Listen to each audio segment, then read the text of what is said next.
to the supposed dangers of COVID-19, ordered us shut our lodging facility 2.5 months ago. The other main cabins will not be able to reopen. With that being said, we have a potential buyer for our property. The lady sent over a building/property inspector. The inspector questioned the flooding coming from the roadway down to the property of the cabins. I am not going to miss out on an opportunity to sell my property just because of a watershed problem. I did take it upon myself to rectify the problem, started Friday into Saturday into Sunday. The only solution to the problem that I had on my property was to have a catch basin put in with a drainage pipe bringing the water straight down to the culvert. I hired an excavator last Friday, and quite frankly, I don't care if I'm on the right-of-way of the town of Madawaska. The problem needed to be fixed, so I fixed it. The town of Madawaska had 3 separate opportunities at which they failed miserably. So I put in a catch basin, I put in 65 feet of Schedule 40 pipe, buried with screen gravel, covered it up, graded it, brought it right to the culvert. Where I come from, I don't know about you people, water still flows downhill up on Gyngo Road. So I have here, if you want to see it, I have pictures, the before, the during, and the after. And to be more specific, what I'm looking at, can I bring this to you so you can follow along? Yeah. We're going to keep it within 10 minutes though, Dan. That's all right. So the information that you're providing, I don't think we have time to really take action on it, but we'll listen to you. Take action. Okay. Was there anyone else that needed public participation tonight? Fran? I don't know where I am on. You're on the agenda. Okay. Thank you. Thank you. David. I already have one there, Dan. Okay. Okay.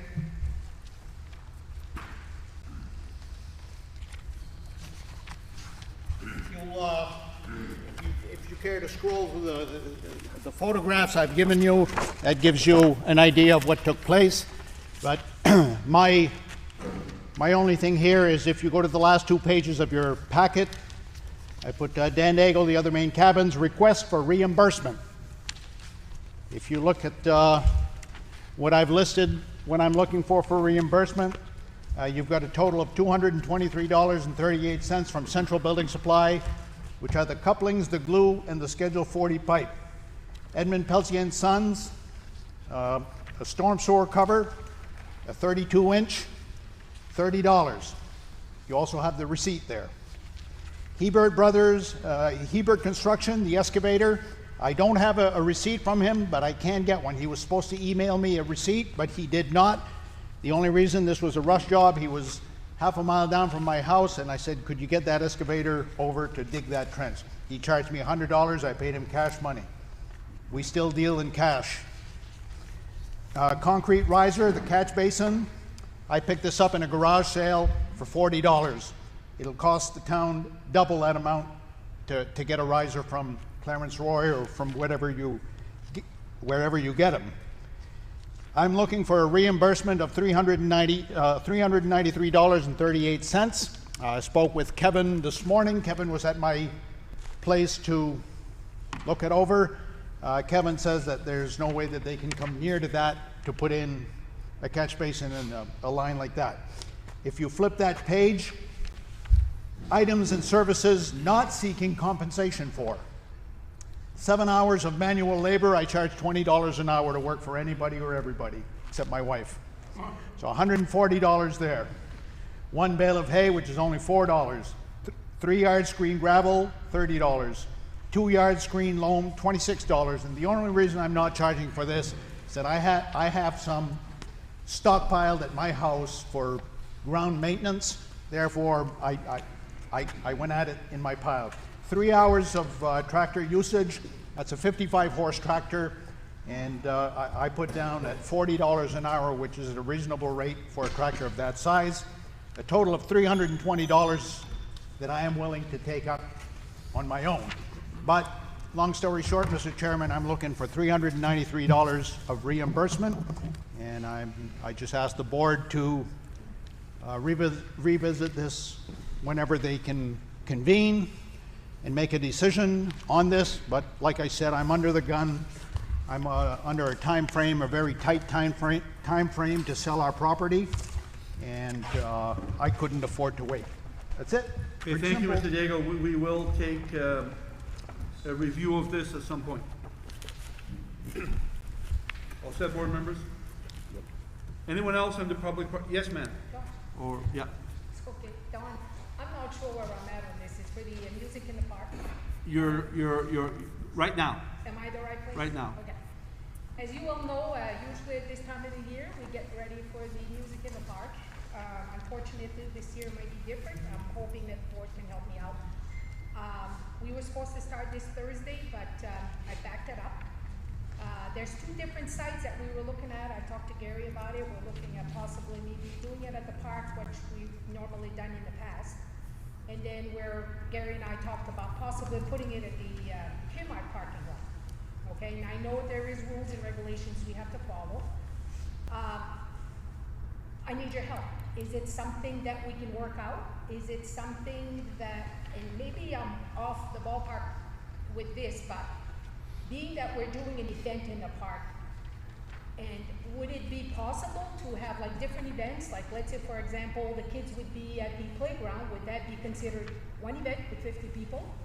If we would have a cornhole, would that be another event with 50 people? Being that it's all in the same area, I'm not sure. Maybe you guys can help me out with this. You said you're not sure, and I'm not sure either. However, is that something we could review if, at some point, very soon? I think so. I mean, the reason why Jane and I are talking about it, it's one of those decisions that I felt that needed to come before the board. I don't feel like I'm at liberty to make decisions that, when it comes to crowd size and in venues, things that happen within the town. And that's why we wanted to have this conversation before the board, see whether there is something that can be done that would accommodate music in the park somewhere, preferably at the park. But the issue is crowd size, and is there a solution that would allow music in the park to go on this summer, which is every Thursday night? And we felt that it had to be brought to this board for a decision. So, Do you feel it could work? You've been talking to her. Is there possibilities? I think the crowd size rules, the way they are, being ambiguous and subjective. It's whoever's on each side of the issue. There will be people that have a concern about the crowd size limits, guidance being not adhered to, and there are those who think that this is probably going a little too far. I think they're all valid points of view. And so, but that being said, it makes it a decision that's somewhat political, I feel, and one that I don't feel comfortable making myself, which is why we're looking for some guidance from this board as to whether or not there's something we could do to accommodate music in the park this summer, or if it's just something that's not possible. And I think their thought process is that, well, the park is big enough, there's quite a few kids that partake in the playground that's off to one corner, and a lot of people park around that block, if you will, in their cars. They can watch from their cars, and there's enough corners where people can be bracketed out into groups of less than 50. But would it basically mean that whole block would be limited to 50, or could each corner be a corner of 50, and that would allow maybe 200 people in the park? It's going to be hard to police, and I don't think anybody wants to police that. It's going to be somewhat of a police your own, and if you're not comfortable with being there because of the crowd size, then maybe you should watch it from a distance or not go. comes down to personal opinion and choice, I think, as to what we do there. Okay, yeah, Lori, go ahead. I come from a view, and politically you're right, you know, that's the problem. I don't agree with that whole crowd size thing, so when I tell you what I'm about to tell you, it's not because I agree with it, but this came up at a different time with someone else, and I could be wrong, but my understanding, because I really did read it, and then I went to each of her, you know, regulations, I believe that the crowd size of 50 applies the same outside as it would inside, so your space is the same as if, like, in this particular space you can only have 40, I think it is, or something, and it's the same outside. I mean, to me, could we get away with cheating and use the Kmart parking lot and have the band in the middle and have 50, I mean, the park's kind of small, but maybe someplace bigger, you could have the band in the middle and have a group on one side and a group on the other. I certainly am willing to cheat it, but, you know, I mean, is it really cheating or not? Like, it's very hard to, I would love to see it happen if we can figure out how to make it work. And if you don't want to be there, then don't go, you know? Yeah.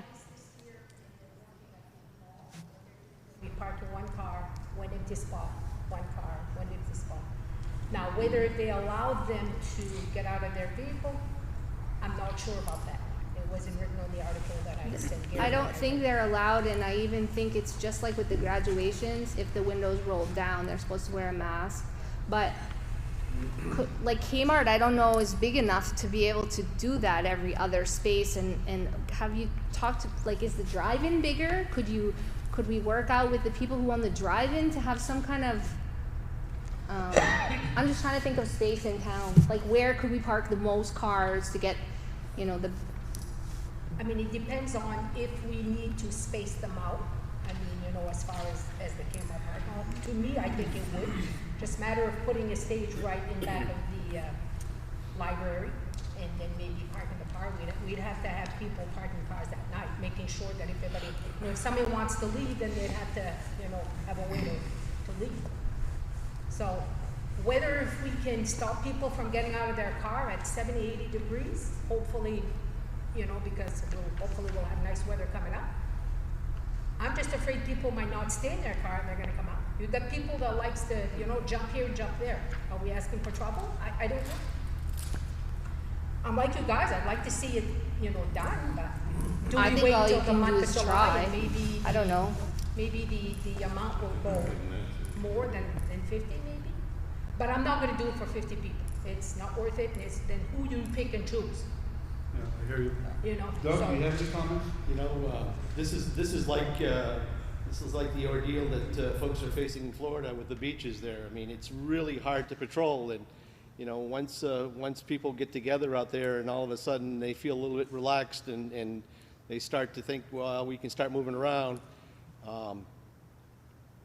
You're probably not going to be able to police it, and that's a big issue. And for us to say, okay, we're going to allow this to happen without keeping social distancing, I can't say that. I mean, if you think that you can kind of work around that and feel comfortable with it, but I know that you're going to face a backlash. You're going to have some people that are going to complain, people that are there that want to enjoy it, and all of a sudden people are moving about, and all of a sudden they are looking to get out, and you know that we're going to hear it. So I'm not going to condemn, nor am I going to go along with it, but if you're going to do this, you have to find a space that's big enough to be able to do it. You know, I love what you're doing.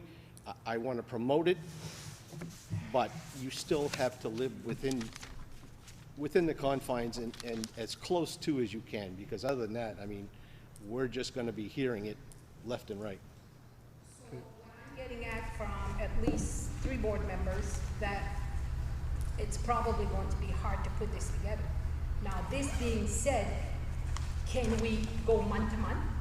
I don't have a problem going month to month.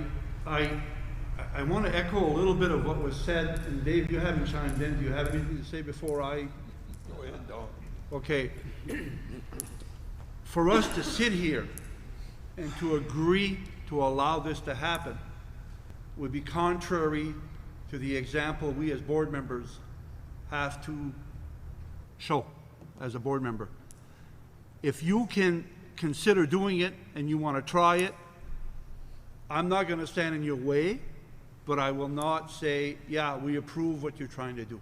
We'd love to see this move forward, but I'm not going to go, at least personally, contrary to what the regulations have been set forth at this point. So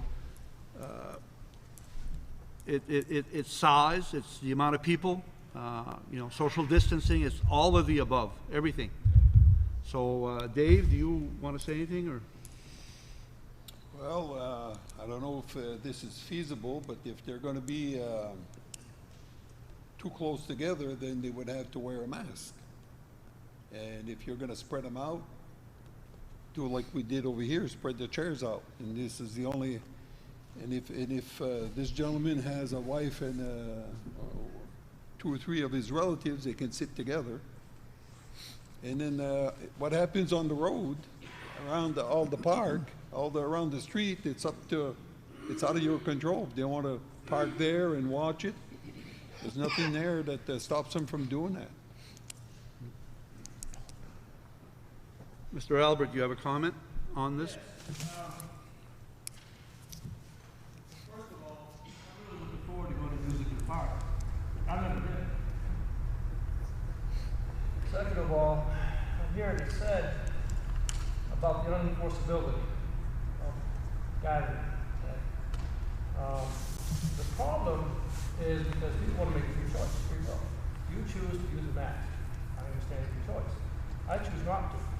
Okay? And we decide between us how we handle it. Setting this up with the idea that people are going to continue to self-isolate within an area where there's people congregating and they are tired of being inside, you're not going to be able to enforce it. Okay? So, as I understand it, local communities are charged with enforcing these laws, these rules.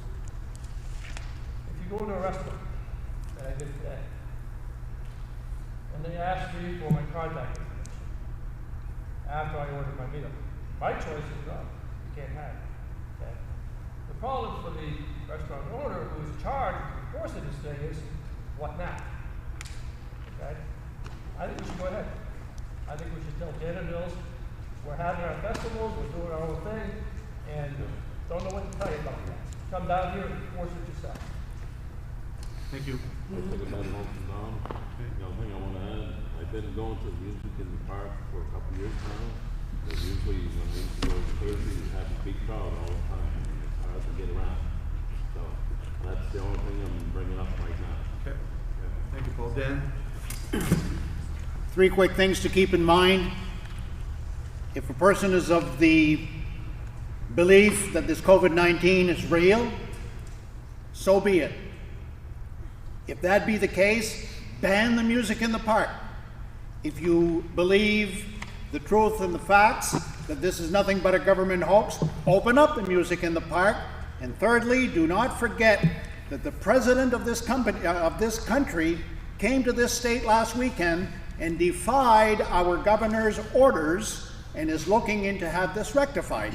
Plain and simple. Thank you for your comment, Mr. Daigle. Jane, I don't know what to say. I think we've got a mixed board thinking on how we're going to thinking. You know, I'm not personally going to say go ahead and do it. You've got our blessing. Try it. If you want to try it on your own and you can make it work and it falls right where you want it to work. Am I gonna get in trouble? That's the first question. Never. I'm gonna get in trouble, forget. Call me if you do. Okay, James. Yeah. So I mean, you know, I totally respect your decision, and I totally understand how this virus is affecting all of us. yeah. I just want to know on a personal note your involvement with the community, with the music in the park, with other activities that you were involved with, and probably still going to have opportunities.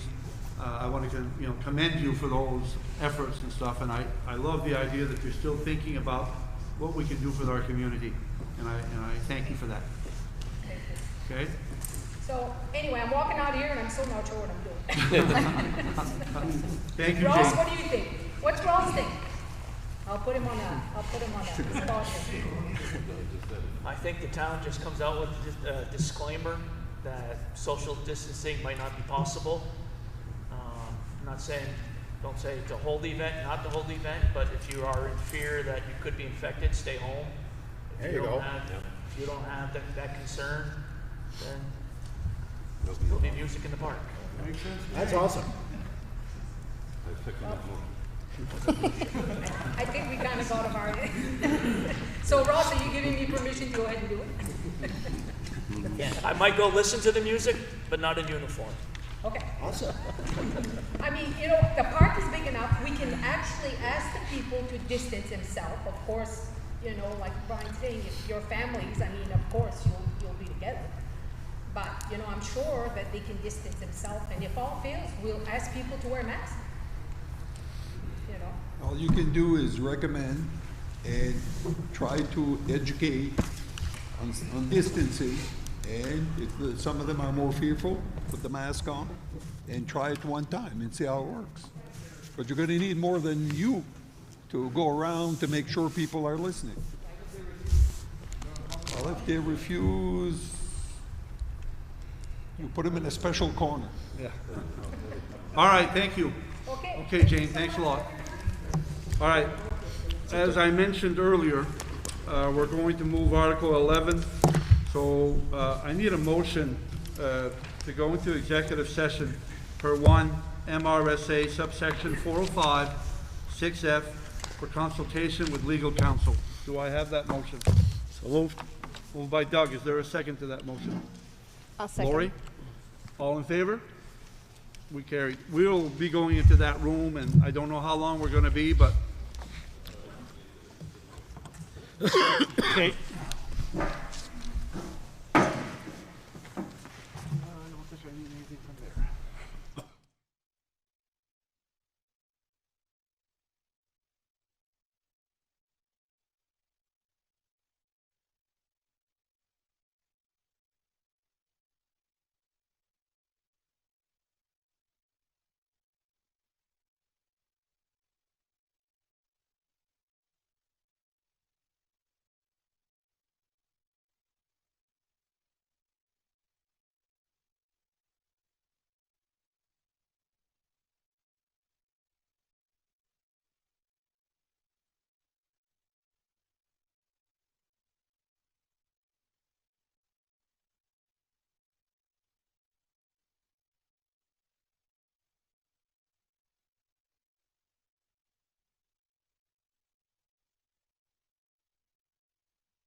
Yeah, on the chair last time. Chair, do we have time to go, to?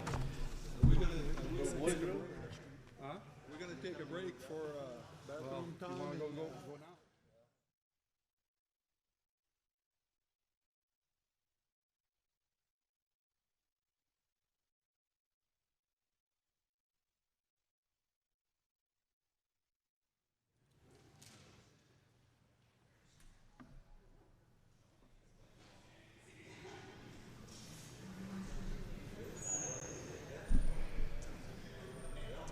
Dawn, could we move article, like we're gonna do the other business, then can we move Article 8 up or any, like the articles that the people are waiting for? Can we do that?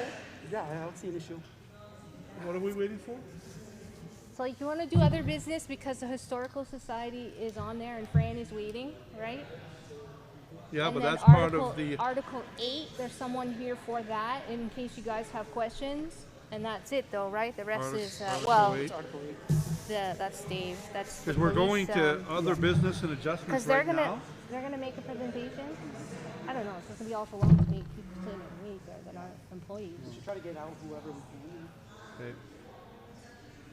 All right. I think that makes sense. I mean, the We'll try. public. The public. Yeah, we'll try. See the manager's report. Yeah, okay.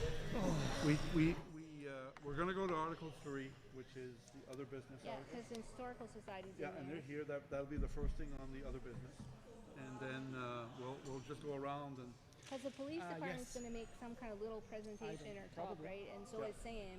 Yeah. And I just didn't want to make, like Dave is here for Article 8. I just don't want to make people wait 2 hours. Because God, we're already what? Article 8, that's Mark. Kevin. You got Mark, you got Kevin. No, Article 8 is Article 8, Sewer Department.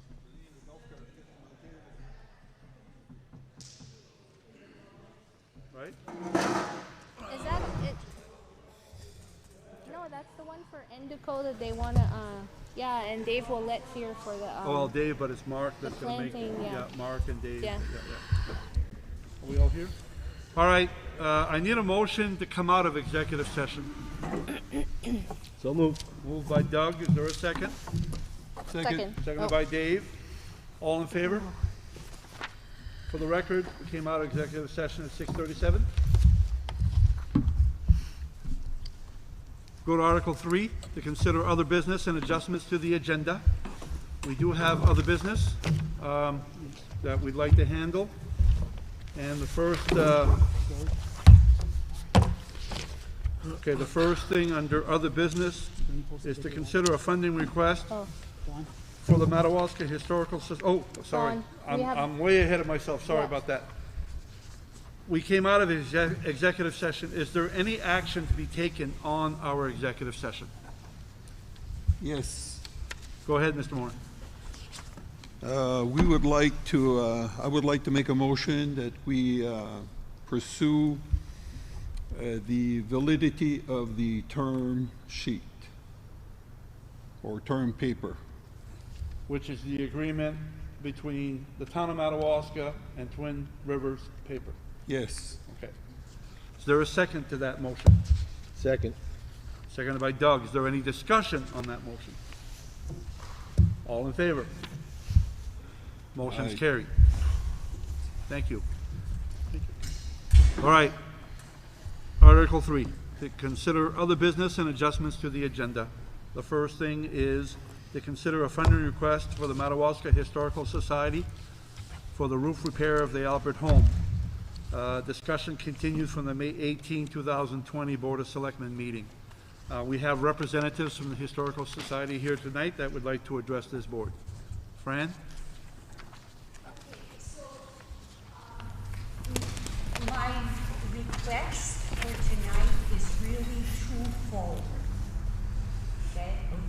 One of them is that I think you've got, Letters. letters, I wrote 3 letters in the past, but in your packet, you must have the Excel spreadsheets of the amount of monies that have come in the past.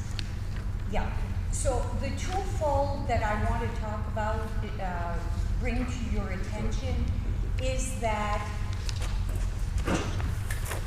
one of them is, yeah, as you mentioned, help this year, right now, for the repair of a badly damaged building.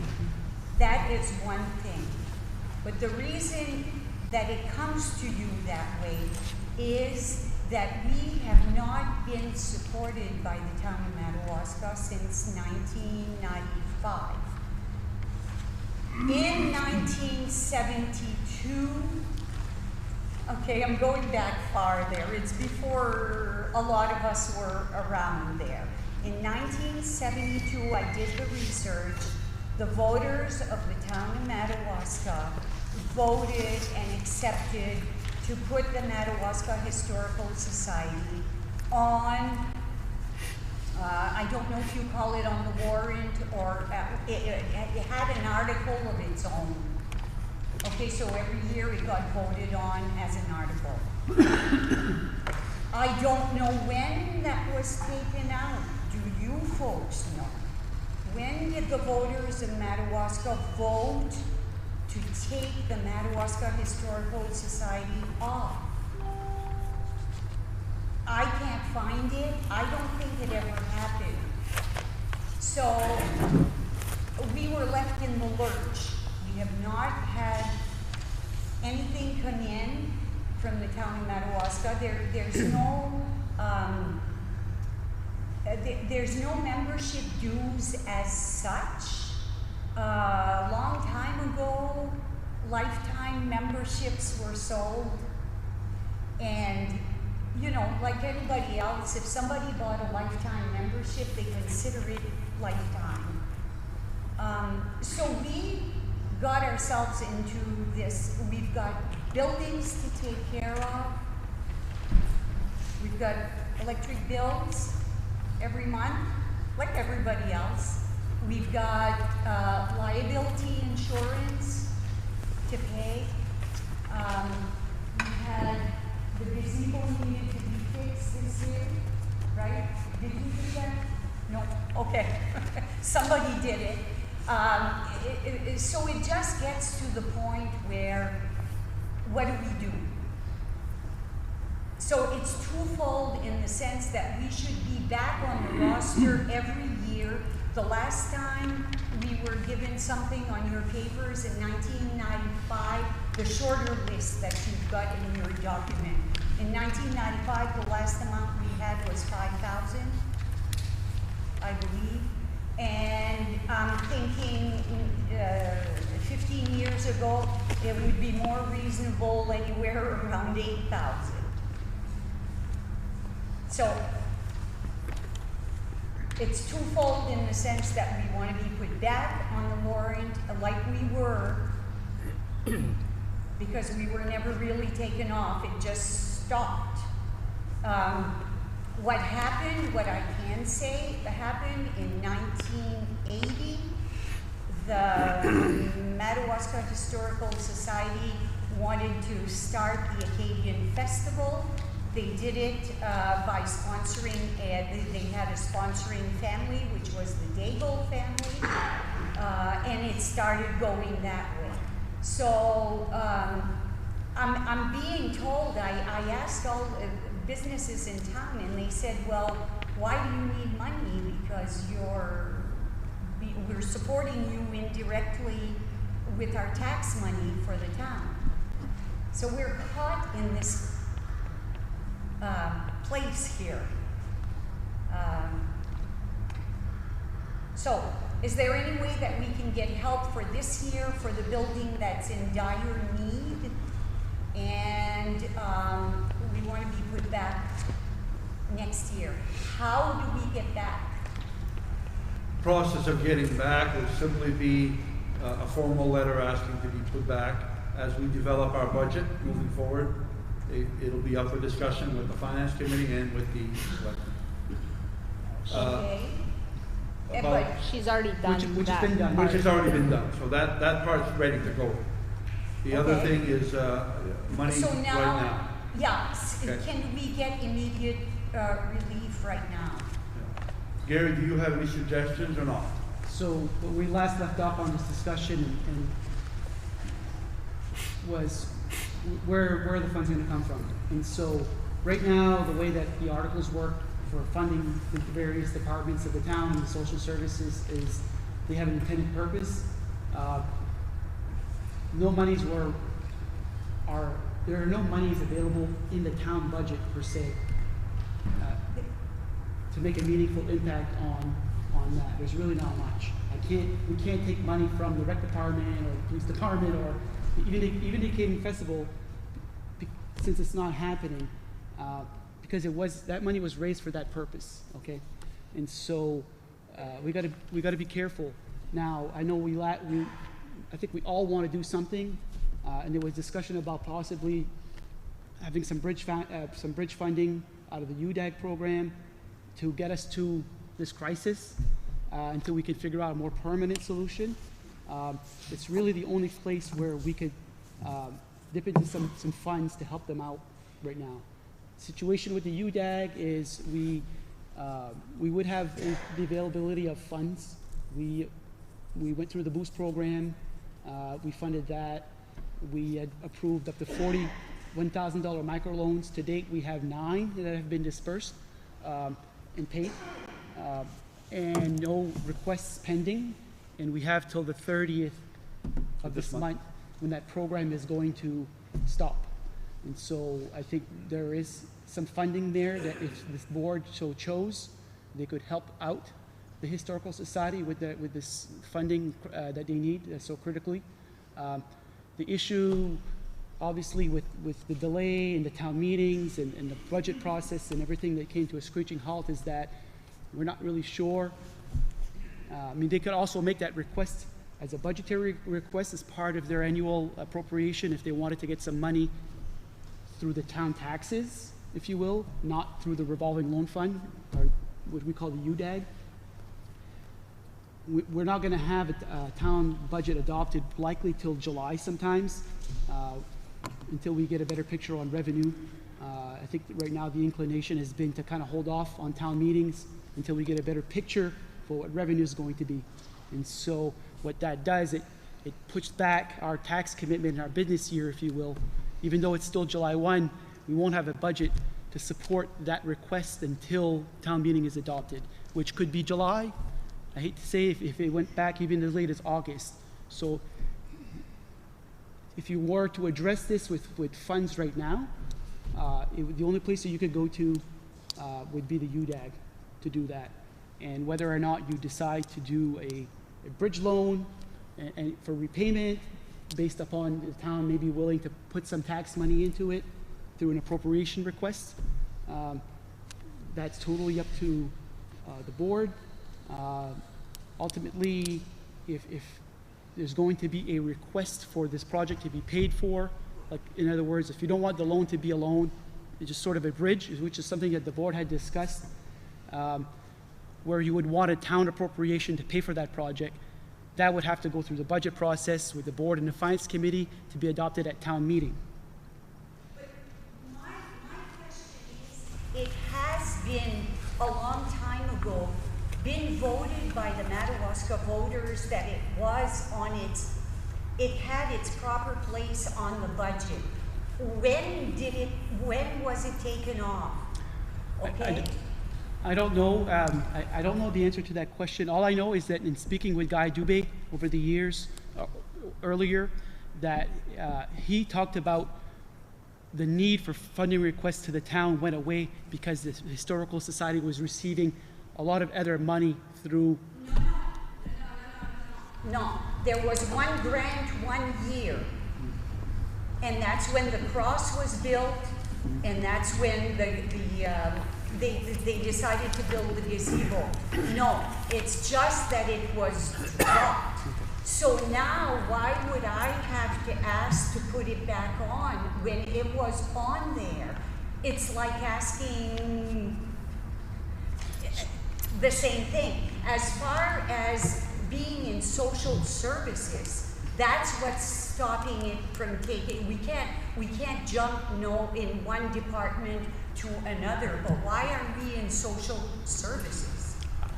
That's where things That's where it were. was always, those type of, what he's talking about is it moving forward, it could be put in there. I don't know when that article was removed. I just don't know. Then I And- can tell you that the funding stopped in 1995. Okay. And if you look at your papers there. Yeah, I saw that. The Madawaska Historical Society is the parenting company to the Acadian Festival. Good. Is there an Acadian Festival this year?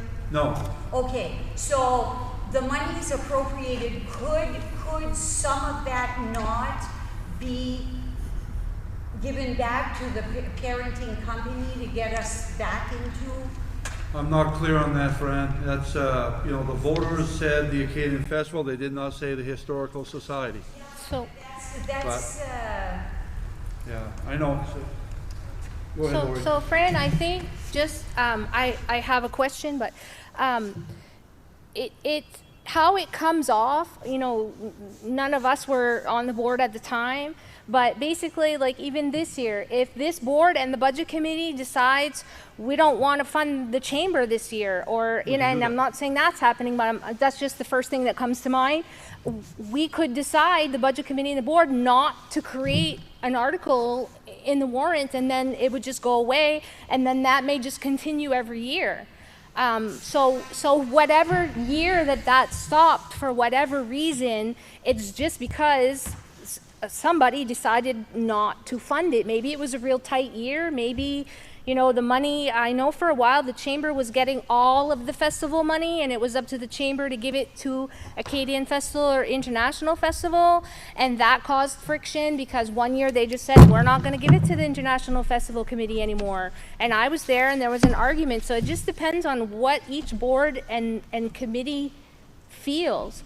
But couldn't this be considered, and I know people's feelings about Historical Society are different, but if the Historical Society is running the museum that we're sending people to for tourism, and they are holding all of the artifacts that are donated over the years by families, and they've got a lot of stuff there, wouldn't that be considered a community development thing? And is there no money in any, like within community development, couldn't you potentially move money around a little bit from line to line to at least help them fix the roof? Because at this point, all of those things that are in those buildings are going to get damaged, and then those are things that have been donated for, maybe the voters will not vote to fund that going forward, but I think right now we should look to try to fix it so that going forward at least the voter has a choice, because if we wait till it's all damaged or we need to move that stuff somewhere else, it belongs to the community. Going along with your line, I just wrote a letter in support of the byway to bring tourism into, I just wrote a letter supporting it. It's going to be published. Fran, I have a question. It's an observation I have made. Has that roof been repaired? The roof, half of it. Okay, half the roof has been repaired. Half of it because we applied for a preservation grant, and the money has not come in yet. We're hoping it will, but it needs to be matched. And that match is? The amount? Yeah. The grant is for 4,000. The match is, we've got to come up with the 4,000 to put. Is that what you're asking tonight? Is that 4,000? Well, actually, the work that's left to be done is 8,000. We have options, I don't know about community development if we have money in there to be able to do that, but we do have that option of the UDAG monies. It was designed to help business, UDAG is, but at the same time, you could stretch it and say, if people are coming to town and we're helping business because they're coming to visit this place, they may, fuel, they may eat at a local eatery, so, I'm open. I would add that the traffic going down to the cross is double, and we're only the month of June, and it's already double of what it was, just because people need a place to go. And, you know, we need to get the railroad ties back into the railroad. There's 2 chairs that are sitting there that are really dangerous for people to sit on. It comes back on our liability. Is there any other discussion or questions from any other board member at this point? Randy, is there an admission at all when people come visit? No. No admission? There's a donation at the museum. There's a donation jar. I think last year, Guy collected $300 from May through September. But how are you gonna put a fee for the cross site? Gary, do we have to, are you waiting in anticipation of other businesses addressing a UDAG loan? Are we having to wait to see who is or what we're gonna have for funds? I don't see that there's anything in the hopper. We haven't had any new inquiries for, are you talking about the Boost program, the microloan? Right. I don't know that we're gonna get that much more applications, so And it ends this month? End of it the ends in month. June. End of the month, yeah. I mean, you know, I think it's time for us to try to do something here. You know, I would be willing to accept that thought. I'm ready to make a motion that we try to use some funds Make the from motion UDAG because as a I'm gonna loan, make and hopefully if we can get her on the warrants and get some money for the her. future, for the future after. Yeah. Yeah, Hurry up and make the motion because I'm gonna make it. Go ahead, Doug, if you want to make a motion. so I'm making the motion that we do go to the UDAG program and borrow on her behalf, the society, the Historical Society, the amount of 4,000, what are you Five. looking? Give her 5. 5? Give her 5. $8, yeah, $8,000 worth of work to be done. But you're getting a match with that. No, that's from the first 8, right? How much total do you need? With the matching grant there? And Please, Gary, what- address it to us and we'll relay it to you. Oh, Go the- ahead. yeah. Go ahead. The total project was 16,000. Okay. Okay, half of the roof is done. I called the people off the roof because I didn't have any more money. The 8,000 that I have is a $4,000 grant, and the societies, it's gonna wipe out the whole account. Okay, but If we don't act tonight. If No, we don't- even if we Even do. if we do act. even if you do act, it depends, wipe out yeah. I need $8,000 to go forward and get this roof finished, and the rotten post that is threatening to bring down the roof. All right, so I'll make a motion that we approve $8,000 from the UDAG program as a loan for the interim to see if we can get her roof fixed. Are we making this part of the microloan program? No. Oh, I wasn't thinking about the think micro so. loan. With no. the same terms? I don't think so. No. No, I wasn't addressing it in that manner. You're addressing it as a loan, $8,000 to be paid whenever the Whenever- funds it- become available through their organization. Right. Is that what you're And saying? hopefully through taxes, through warrants from the town To repay or? to repay the loan. Hopefully from where to repay? Well, you're gonna have an article in the next, for the next town meeting? Well, I sure am hopeful. Well, you sent a letter, or we haven't, you have a request there? Yeah. I like to think that it's being considered an honor, because if not, where am I gonna get the money?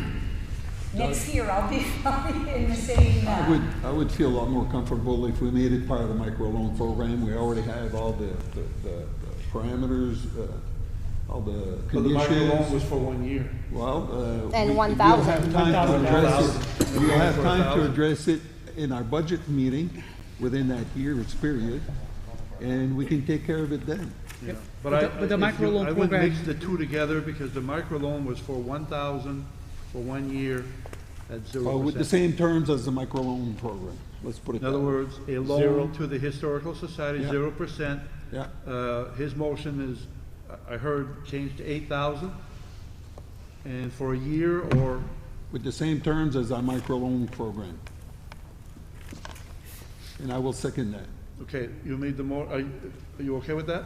I'm okay with that motion. As we are discussing it, though, what happens if the townspeople vote it down? Then we're holding We have a 1 year to- loan on paper that may not necessarily get We paid. have 1 year to figure it out. We have the year to figure it out, okay. And I think there's some support the Historical Society. We're mostly all Acadians, and I think we want that to continue and to be viable. And I don't see why we wouldn't agree to fund the Historical Society, but we need a plan, a 2-year plan, a 5 and a 10-year plan. We need to know more information to understand what the needs are. Okay, is that the second to his motion? The motion is what again, Doug? To go through the UDAG program, to look at an amount of $8,000. I'm not with the idea that we would put that under that business loan that we were just discussing. I'd rather keep it out of that frame, but if it's best to go in that direction, then I'll approve that also. Yeah, But I don't think Selectman Moran was saying to actually, he said similar to something that was set up like that. Same thing, but keep the same agreement that we have for the okay, microloan. so the same agreement basically would state Would that govern that it. it's at 0 interest. Yeah, for a Exactly. year. Okay, so that's my motion. And it's good for a year, and we have a year to get this straightened out. I second that. Second, okay, any more discussion? Lori, go Yeah, ahead. I only want to make it clear, and I'm good with this, but what we're essentially doing at this point is you're giving them a loan for 8 to finish the roof. We're wiping out their account. I'm not saying I'm okay with giving them more tonight, because, you know, and then how do they pay electric bills and function going forward if all we're going to put on the article, the warrant, is another 8 to cover this loan? So I just want you guys to be aware that, and the only reason I feel strongly about this is because, to me, essentially these buildings kind of belong to Madawaska. So we just need to be aware, when we hit the budget, if we only try to put 8 and pass 8 through the town meeting, Yeah. it's only going to pay back their loan, and then they will be standing here again looking for money to pay electric bills and insurances and all these other things that they have to I'm sure do. we can discuss that in So our your budget argument meetings. will be with during the budget process. Yeah, I just want to put I that hear you. out there, Okay. because they do have all those things to Yeah. pay, and they do it for the town, and I'm certainly willing to help with fundraising if you guys, you know, so try to do so. I will get involved and help you. Maybe we can. There's definitely, that's in our discussions, the fundraising, that's not an issue. It's not a no on that. It's just that it can't happen fast. Right, right. So we should You just know. fix this immediate need right now, and then be aware that we have to. Listen, we are in discussion. I will allow 1 or 2 comments from the public. Dan, if you want to make one. Appreciate Laurie's input on the financial side and Dave Moran's comments on the Acadian heritage side. First of all, these people are in crisis mode, if you will, with the roof to preserve what's already there. Pertaining to funding, as far as being put on the town warrant, that is certainly not going to be settled here tonight. No. You people can work on that at a later date. But what can be decided here tonight is to put the, put it on the warrant for the upcoming town meeting, that the funds that have been raised by the taxpayers for the Acadian Festival. If the Acadian Festival is not going to take place, there's no reason that can't be put on the warrant and amend that. And it's time that we take our town back over and stop submitting to politics and games and little fear tactics. This is our town, this is our money, bring it back to the taxpayers, and I believe that that cause should be funded. And the reason I say that, there are no Walmarts coming to Madawaska. There are no big factories coming to Madawaska. We are French Acadian, and it's time that we start to capitalize on that. The only hope that there is for Madawaska is going to be tourism. And we need to work on this, we need to develop this, and that site there is the most excellent starting point for such a project. And I think that for this year, to get them over the hump, we need to take money from the Acadian Festival, which is not going to take place, spend that money there, and then in the future for the ongoing bills, as Laurie was saying, electricity bills, insurance, that we can work on that. But I think that we can incorporate tourism in the town of Madawaska to make these little ventures viable and profitable. Thank you, Dan. Okay, is there any more discussion from the board members? Mr. Chair, I don't disagree with what Dan's saying here, but the Acadian Festival, the monies that are appropriated are for the head year. So, like right now, the Acadian Festival monies that we have, that were appropriated last year, were for this year's Acadian Festival. Next year's the next appropriation for next year is for the next Acadian Festival. Follow me? Okay, one more comment, Linda. I know you've been up a couple times. Are you saying that the appropriation that was voted on last town meeting has not been spent? Correct. So in your next warrant, there will be no article for the Acadian Festival? No, he didn't say that. No, that's not what I'm saying. What I'm saying is that when you have a funding line in the budget, like the Acadian Festival, if it was not created as a reserve account, that if the money that are unspent in a town's budget roll into the undesignated fund, okay? And so if the Acadian Festival wasn't set up as a reserve account, then that money is, if it's not spent, will roll into the town's undesignated fund. So the Acadian Festival moving forward for next year, the budget appropriation that we're going to work on, that we're working on right now, is for the next Acadian Festival. But is there a balance as of today in the Acadian Festival budget? Yes. Yes, there is. Yes, there is. Is that going to be spent this? If it's not spent before June 30th, it's going to roll over into the undesignated So fund. next Acadian Festival, there will be two? No. The money that's there rolls into the undesignated fund if it's And not then you'll used have by an June article 30th. in the warrant to appropriate some more money. Right. So you're having two appropriations for one Acadian Festival next year. No. Yeah. No, I don't see it like that. So, Lynn, That's what it is. You have this year's Got a mask on his that was eyes, too. voted on last year that is not being spent, and you're putting an article in the warrant In the new budget. for the new budget, but last year's budget has not been spent. No, it's like anything else, Lynn. You could have Public Works account, let's say their budget is $1 million. They only spend $500,000. Public Works will go into the Undesignated fund fund. balance. Yeah. But you carry forward the Acadian Festival.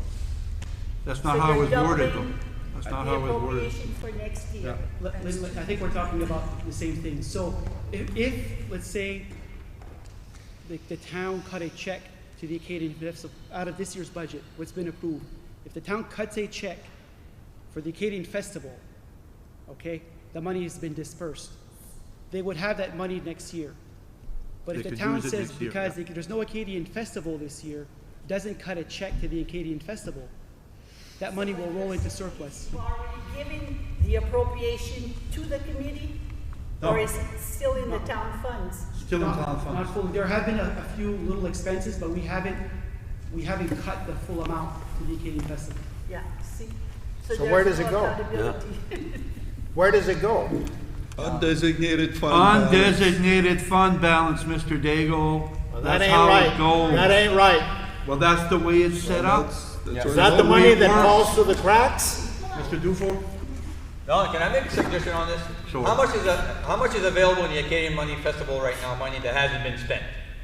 I'd have to take a look, but I'd say, I would have to take a look. I don't have that number. off the top of There's a my head. lot because they raised a lot of money too that's sitting there. My suggestion is, and this is only my suggestion, go see the Acadian Festival Committee. Since they're not having the Acadian Festival as an entertainment for the town of Madawaska, have the Acadian Festival Committee donate or loan that money to the Historical Society, which is the Historical Society that started the Acadian Festival back in 1980, I believe, and somewhere. So it's going right back to the parent family of the Acadian Festival. So just ask the Acadian Festival to make a check to them to do the repairs to their parent company. That's all we need to do. And the money is spent within the organization and within what the Acadian Festival is all about, which is our Acadian heritage, which is Dante and St. David, which the Acadian Festival Committee has been using for the last 35 years and never gave the money back to them to update it and keep it running. So this year would be a great year for the Acadian Festival to step up with the money they have available and hand it to them. It's got possibilities, I guess, to consider. But then that doesn't, with the motion you don't and need a second we microphone. have, so. Well, that makes a lot of sense. There? If we're allowed to do that, then Yeah. it makes more sense than you did, Yeah. for sure. Yeah. I mean, is it 10? Is it 15? Is it 5?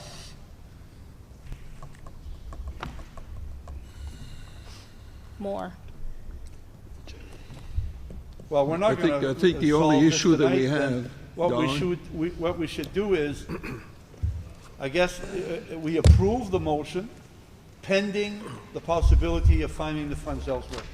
If that doesn't work, I think it should be brought to our next town meeting, if we can use that unspent money to put towards the project.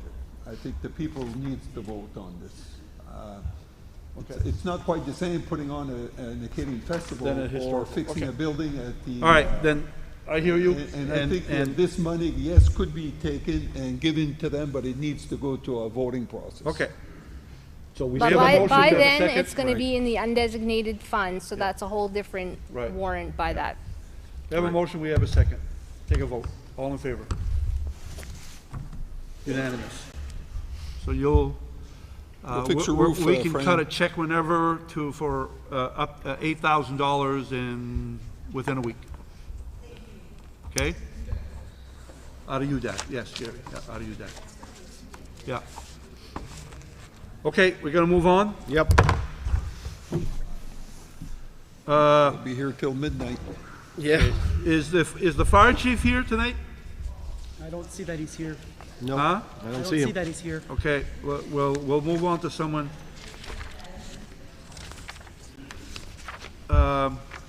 Okay, then, let's see, what would be the next one here?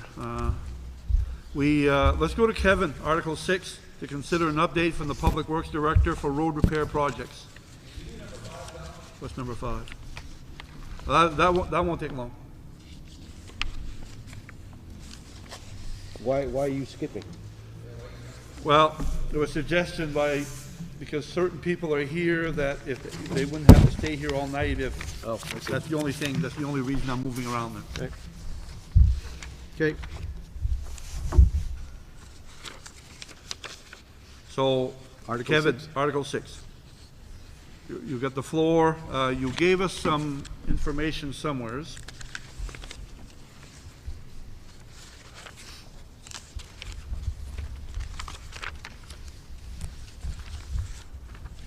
Okay. Probably missed that stuff here. Was that in some of that stuff that came across? Don, it should be on the top of your table there if you didn't Is this mix it right up. here? The Yeah, I town moved stuff around a while ago. road repair and? Oh, right here. I got Okay. it. Thank you, Lord. Okay, Kevin, what we have in front of us is the in-town road repair and hot top. Is that what you want to address? I just want to know where, where we need to, where you guys want to repair in town, so I came up with a list of what I think was the most important to start addressing, for this year. Because we're not doing what we had a plan for last year that, that's put to the side burner for now until we can figure other things out there, but this is what I came up with, repairs, and you know what I mean? I just want to know which direction to take of where we're going, because how much money we have to work with, and what's priority, what's not priority. What do you have in your budget, Kevin? As far as the road repair account. To this day, I've got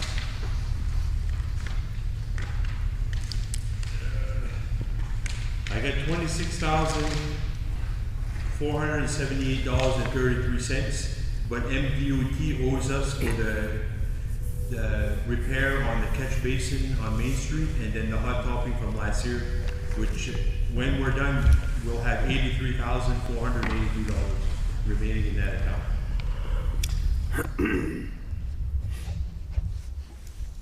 Are you saying, Kevin, it's 83 plus the 26?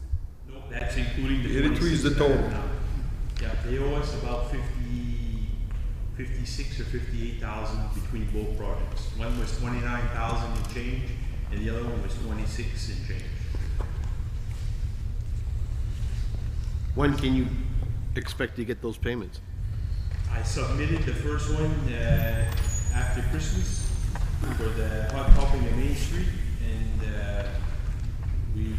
Gary contacted them a couple of times, and he thought that Bob Watson thought that it was under or already had been taken care of.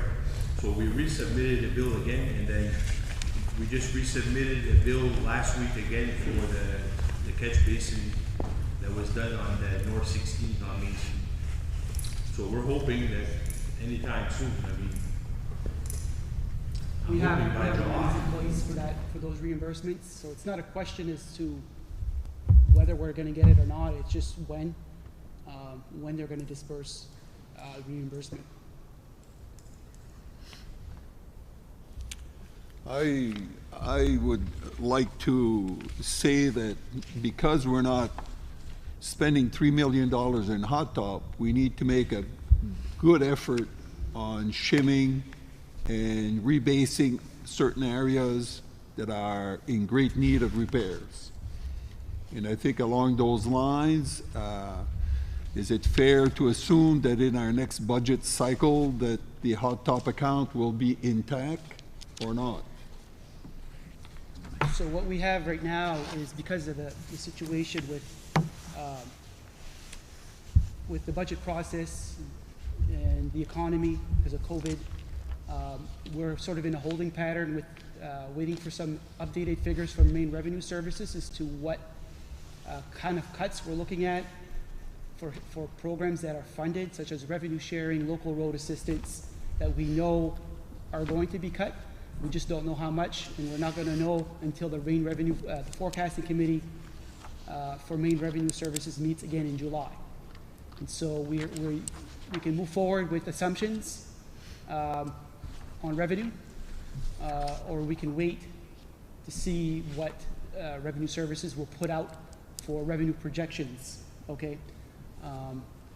That puts the budget process back a little bit, unfortunately, if we're going to wait. Now, we're going to be in a continuing resolution with the governor's executive order that says that if towns cannot adopt their budget because they can't have town meeting or whatever, that the towns can operate off last year's budget until the new budget is adopted. Yes. So the concern here, and so we're now in the construction season, which is short, and if we would be making an assumption, okay, that those kinds of capital outlay projects would be funded at town meeting. Okay, so yes, while true, we will be in a continuing resolution as of July 1, which allows us to operate under last year's budget. Once the new budget is adopted, it takes over. So without really knowing what will ultimately pass at town meeting. I understand that it's not clear. I understand that, but we have to take a certain direction. We have to make some decisions because we can't keep the Public Works Department guessing what they're doing day to day. And we have a lot of roads that need to be fixed, and I don't see anything wrong taking our last year's budget and subtracting 10% and moving with that figure, moving forward for this summer. And there are decisions that need to be made. And actually, they should be working on it right now. Because yes, the season is short. Well, let's try to put things in perspective, David. When we go through a process of budget, the money that is appropriate at town meeting can only be spent after July 1st. Yeah. Right? Yeah. I think you'll agree with that. Yeah. And the remaining Public Works current budget with anticipated for this year revenues coming in for this year is $80-some-odd thousand. Okay, but after July 1st. That's a different budget. Okay, well, that's the budget I'm talking about. Okay. That has not yet been approved. Exactly. Continuing resolution is the term. So we're continuing our budget from the year before, and let's take 10% off to be more conservative, and let's proceed with that number and get our roads done this summer.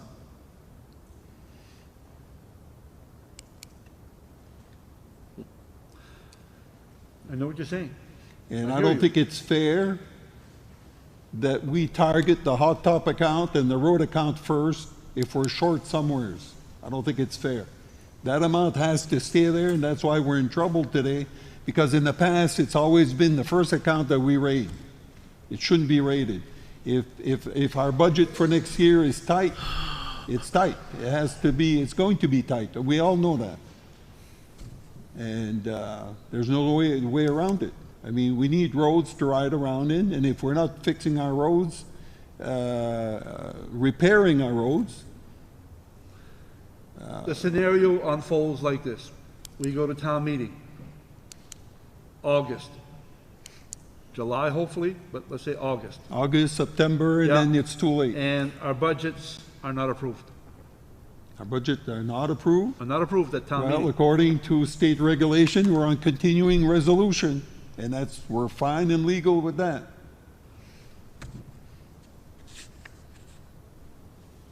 Okay, well, that can create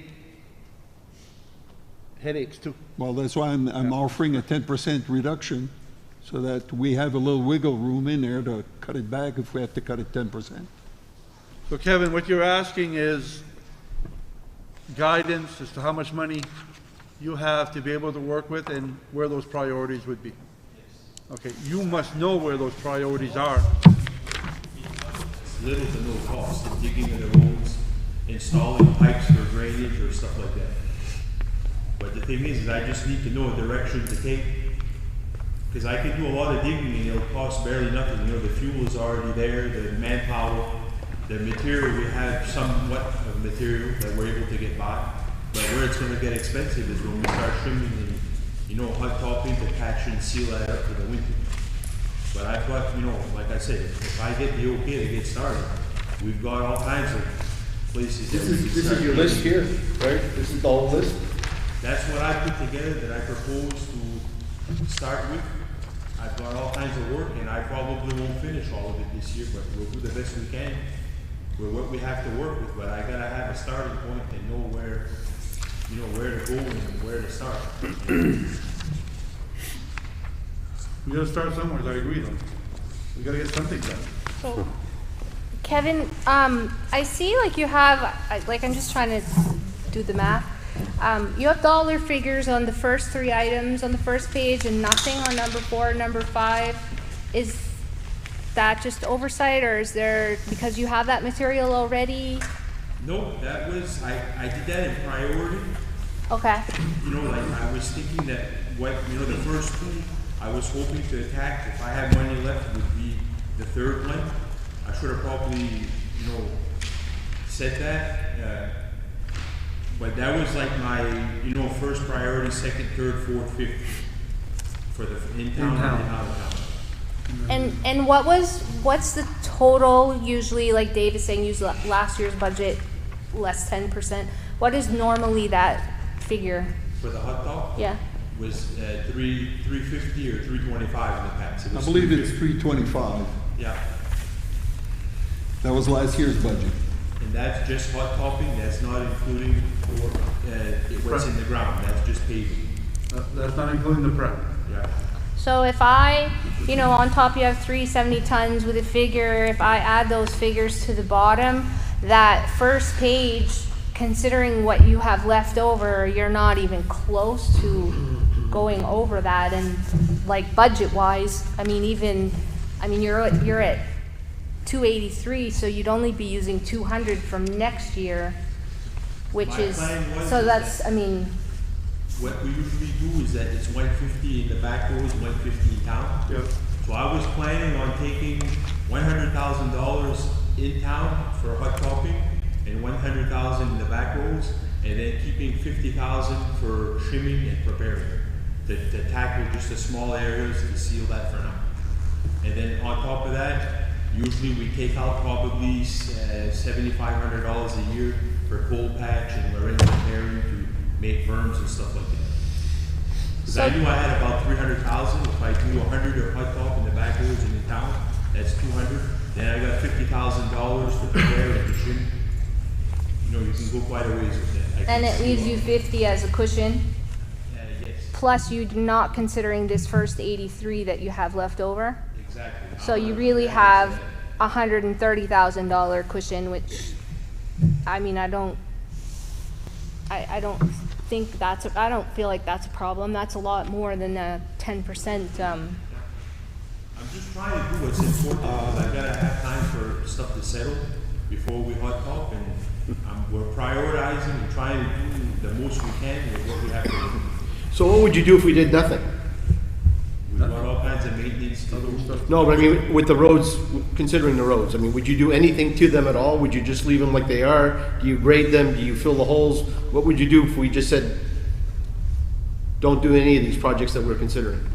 We'll probably put cold patch and pass the grader on the back roads, and you know what I mean?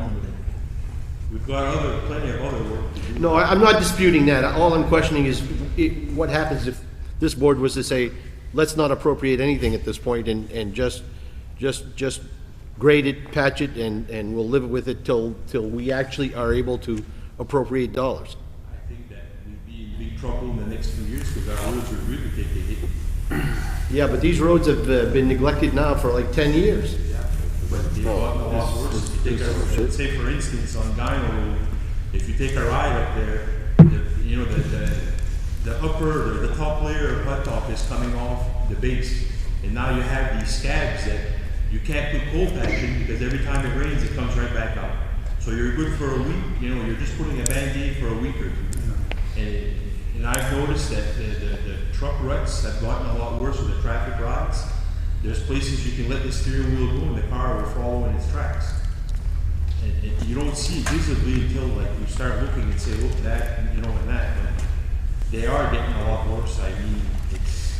You know, what I'm concerned about sometimes is that if you allocate the amount of money that you're talking about, which is very minimal, and I appreciate that figure, but what are you really doing? You know, are you accomplishing something that's valuable, it's gonna hold for a few years, or are we just doing this to make it through to next year? I'd like to answer that for you, Doug. There are a lot of places in the road where we have collapsed shoulders that need to be shinned. There are some spots that need to be dug out, maybe 50 feet long, and rebased and hot top temporarily. These are all things that need to be done before we even consider borrowing $1, $2, or $3 million to do a straight over, okay? And this is the ideal time to do it, this summer. And I think it would make the public a lot more happy, let's put it that way, because then you have the really bad spots all fixed up. And I think this would put us in a really good position. Now, none of this can, maybe a lot of this cannot be done unless we buy a piece of equipment, which will cost us $20,000, which could be put into the hot top road account, I believe. I don't think there's anything wrong with that. But I think this is doing something that will cost minimal and will have a great effect for it. This is not wasted money. This is Is well that something, spent Kevin, money. you were considering? A piece of equipment for $20,000? I'm not sure what Dave's talking about. We had talked about with Gary and, you know, we had talked that if we possibly would buy a paver or use hot top paver just to shim our roads, do it in-house. So that's been in the thought process? Well, it's been in the thought process. I mean, it was brought up on the table, what's happening is that a lot of these companies don't want to drive a shim on the road because there's no money to be made with that. They're paying all this labor, you know what I'm saying? And it's not worth it for them. And this would enable them to do this in their time, not in the contractor's time, not next fall, late next fall, but this could be done throughout the summer on their schedule, on their timetable. Because originally I had thought of I've watched on videos that some towns and cities they'll take a grader and spread out hot mix, spread it with the grader and then roll it, you know, just to seal your problem areas. And that's how that all, you know, I spoke with Gary with that. I'm just trying to do what I can to try to maintain and keep the roads drivable and not let them go all to hell in the next couple of years before we can come up with money and have a plan of action that we can afford. I think some of the preliminary numbers too are very favorable in the amount of money we're saving by having our own equipment. I don't want to say 50%, but pretty close to 50% of the job will be saved because we have our own equipment. We're going to pay the labor anyways, either they are digging ditches or fixing roads, one way or the other. But as far as that's concerned, I think we'll be going twice as far with the same amount of money. And I think it would put us in a really good position for next winter for our roads. And for next summer when we want to go ahead and maybe do some hot topping from point A to point B. I see no value in hot topping a road when we have to go through collapsed shoulders and spots that are full of holes and full of water, and we're just going over that in one coat. I see no value of that at all. I think it lasts probably 2 or 3 years, and you're back to the same problem. What we want to do is do a job that will last 15 or 20 years. That's what we want to do. Yeah. Okay, well, what do we want to do? I would propose that we say, I mean, to Dave's point of less 10%, let's go less 30. Let's say use 70% of next year's budget plus what you have left, gives him all the money he wants for the projects that he's doing here, plus the piece of equipment, and there's a little bit of buffer there. And we're less 30% if, you know, I feel comfortable with that.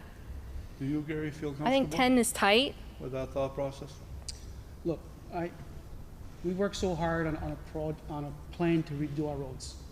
We put a lot of thought process behind that. I'm all about fixing our roads, okay? No doubt that we got behind over the last decade.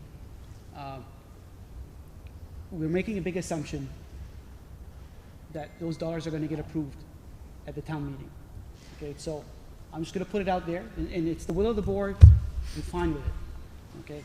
But we're making an assumption that those dollars are gonna be there for the town, at town meeting, okay?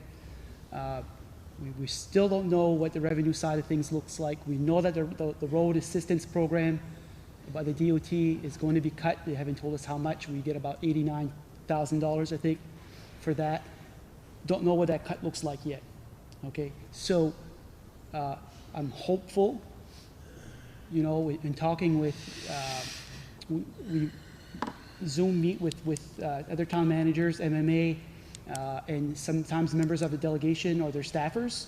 Last week we were able to Zoom with one of Susan Collins' staffers down in DC, and you know they're hoping to take up the CARES, the SMART Act, the Senate put out in DC that would provide some stabilization funding to state and local government, county government, and it looks like there's bipartisan support for that.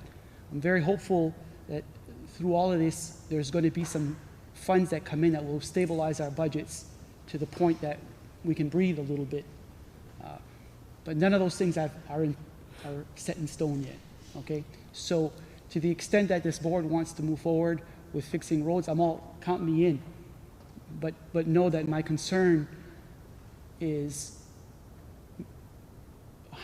what's going to happen if those monies, if the sky is falling come July and the revenue picture looks really bad and we have to make some pretty big assumptions or some cuts, that is that line item in the town's budget going to pass at the town meeting?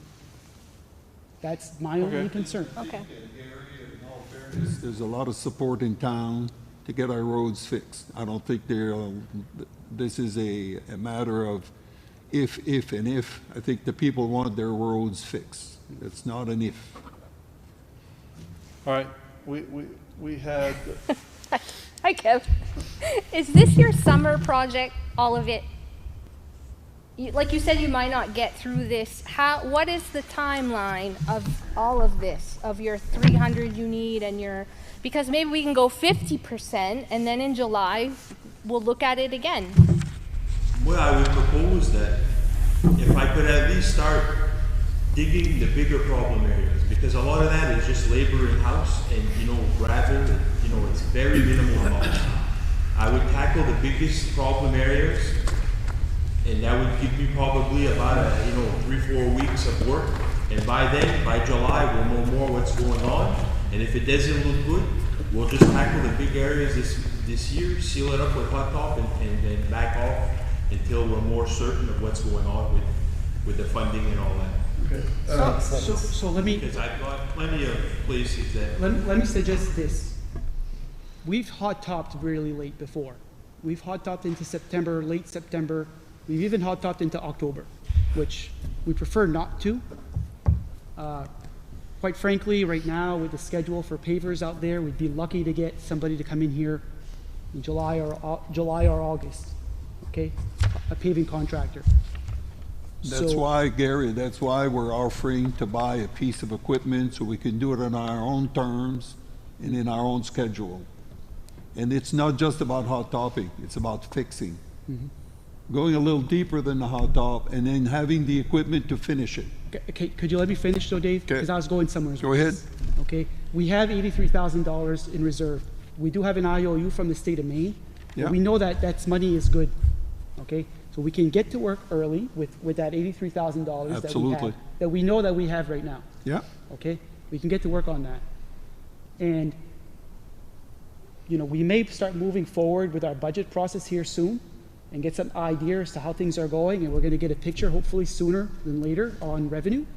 And that might, the timing of that might coincide well where, okay, finally now we can breathe, we feel good about making some assumptions and we can move forward. But at least in the short term, he can get started with what he has in reserves.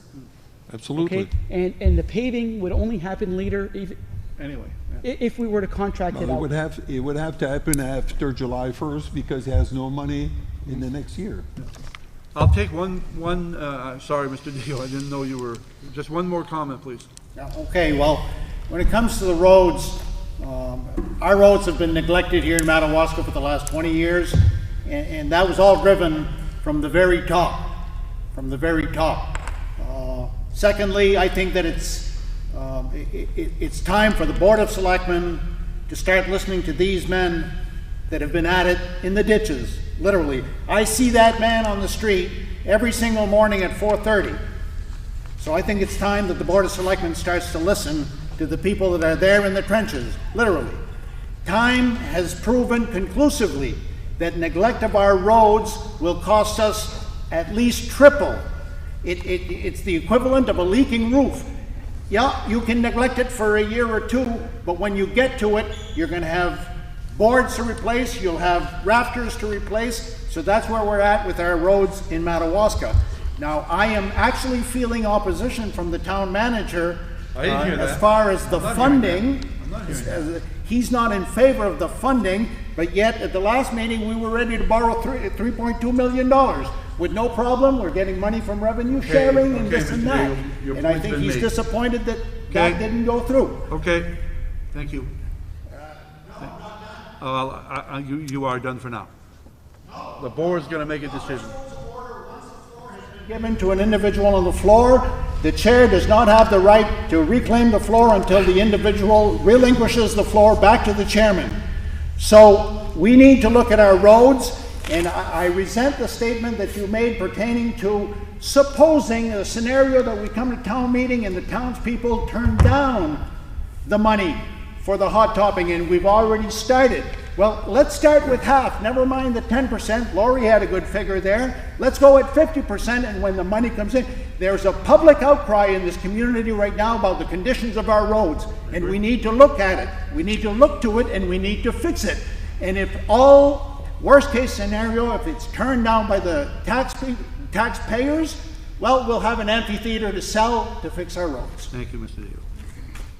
All right, what do you guys want to do? By consensus, allow Kevin to move forward with what he's suggesting to do with the funds he has and the anticipated money coming in at, what are you talking about, 50% less? I mean, this was for the whole summer, correct? Yeah. So let's just, I mean, what do you need for the month until we have our next meeting?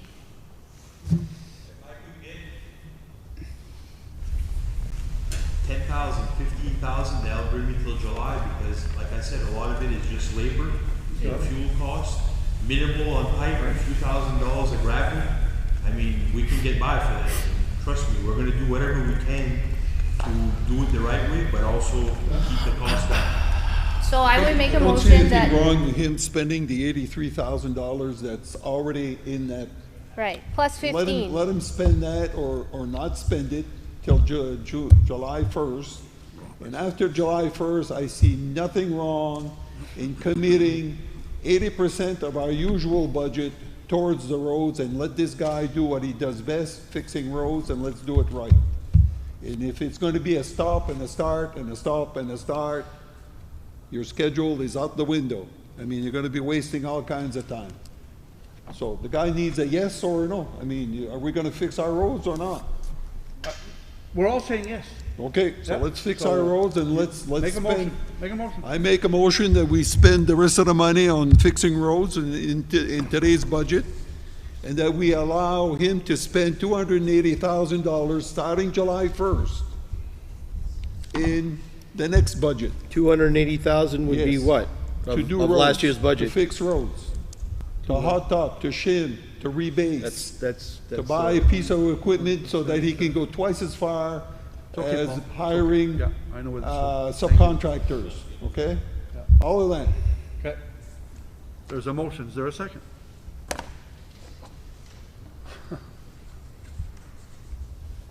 I just disagree with the 280. Yeah. I mean, I think we can give Kevin the month, like, we know it's probably gonna come, but give him what he needs to work for the next month or so, and then at the next meeting, we'll talk to him again. I mean, he's not asking for the whole 280, that's not even 10%, Dave. You were saying 10% a while ago, and now you're. 10% off of the 325, that gives him 300, just a little bit under 3. I'm saying 280 now. You want to make it 250, make it 250. Okay, before we continue with our discussion, we have a motion. Is there a second to that motion? Seeing done, the motion doesn't go anywhere. Is there another motion to move forward? Go ahead. Well, I'm comfortable making a motion that he spends the 83 and we give him an extra, 25,000. I guess really what I'm questioning is you're trying to wait for what? At this point, you want him to come back to us with a figure in a month from now? No, we know how much he needs. Gary has a good point of waiting for the main figures to come in. We may get no money from them whatsoever. If we don't get money from them, that's a whole mill, right? So who are we to sit here and say, now we're gonna raise taxes a mill to do roads we decided to do, right? It's really kind of not fair to the taxpayer. We don't have to commit money today, because Kevin's not gonna go out and spend $380,000 today. So let's just put the guys to work for a month, let him start his priorities. He's not gonna run out of money or stop working, and maybe the next meeting we'll have better figures. And if we don't, I'm sorry, then but I agree with explain Dave. to me what you mean by that figure. What does that mean, that figure? Main revenue services, Oh, okay, they from usually main give us, revenue, okay. $300,000. Yep. No, I which understand. we might not see. That's a whole mill. No, I understand. If we go spend Are you that, saying, Laurie, that if we don't get main revenue sharing coming in, that we're gonna scrap our Share hot it, top yeah. account completely?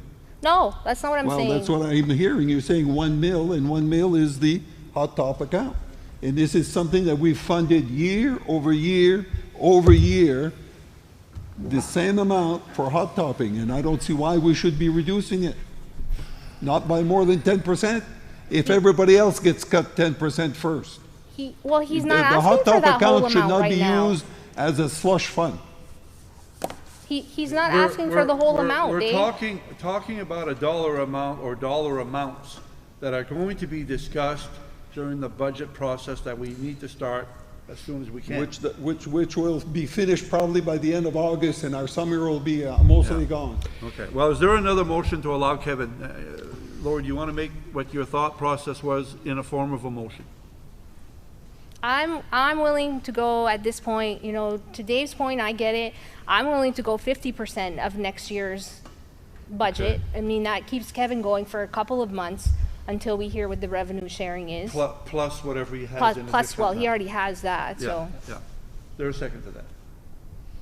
I just need to remind you, okay, that I'm supportive of fixing roads, but you're taking an action that has a price tag.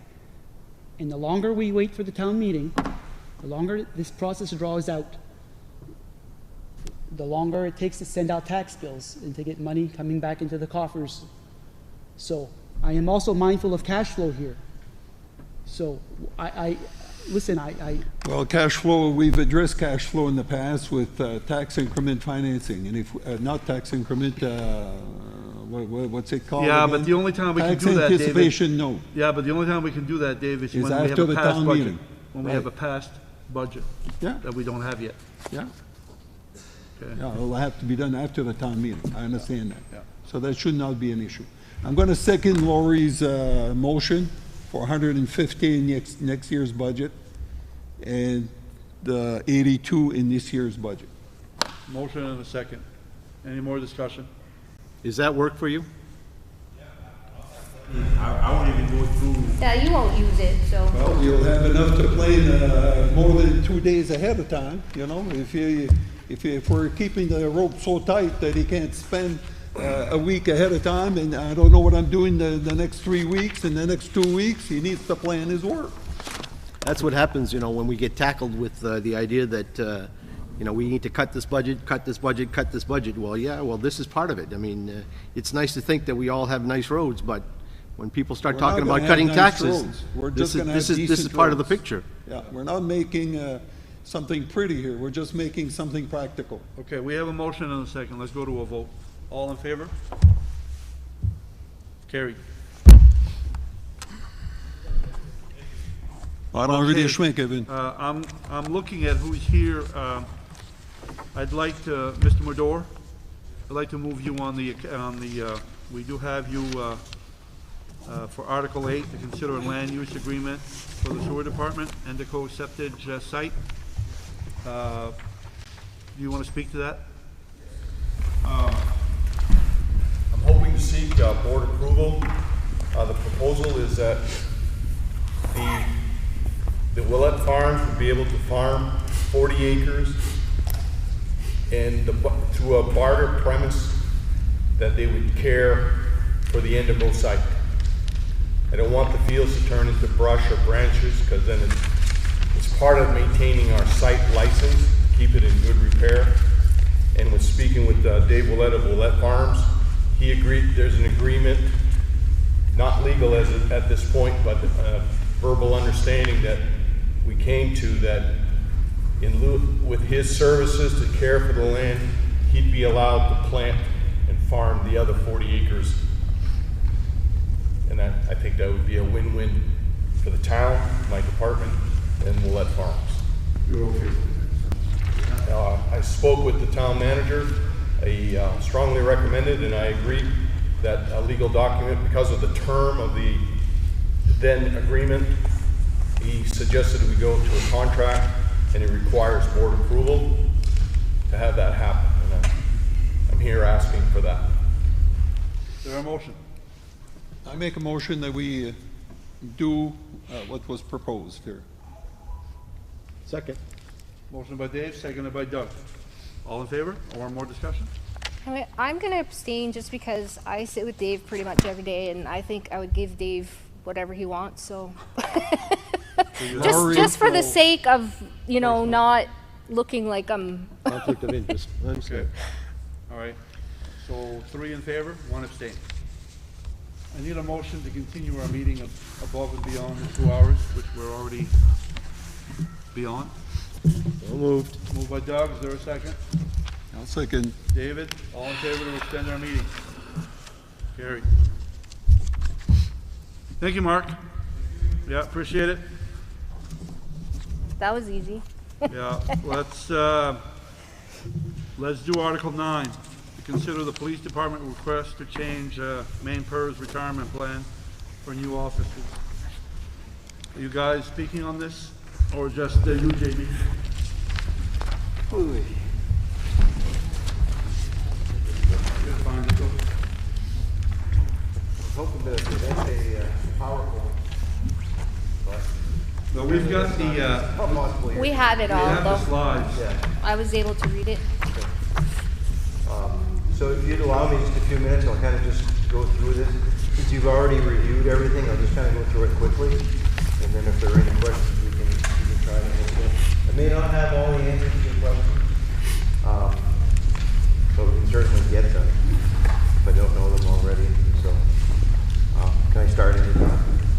Yeah. Okay. So the first slide I have with the big question mark is, why are we proposing a change? So my introduction was, I'm not going to read it word for word, but basically what's happening, what we're starting to see, and it's a nationwide trend, is that we're having a hard time finding police officers because of all kinds of different things. But I think a lot of it is that people do not really desire our profession. And I think it's fair to say that we're kind of a rare breed these days. Things that have been going on throughout the country in the last few days or last few weeks really don't help things at all. We find right now that we're advertising for employees, and we're finding that nobody is applying. And then what we call poaching from other departments, we've tried that as well. And usually, if you have better benefits or better pay, you can kind of entice somebody to come over to your department from another one.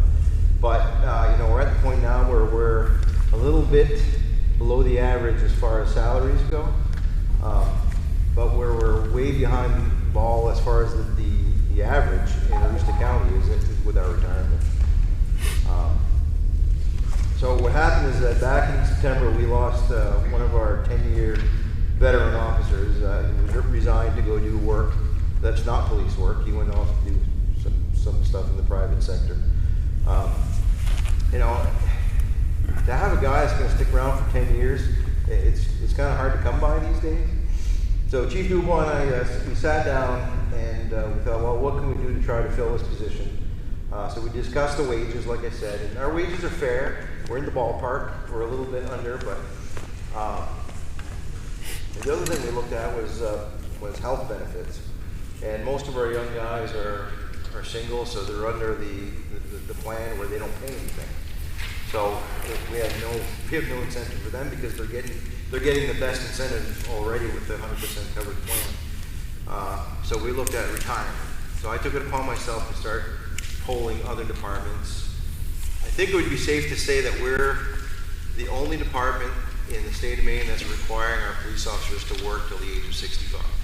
I can't say that for 100%, but I can say it for 100% that at least in Aroostook County, that's the case. So if we go through the slides, I'm kind of getting off track, but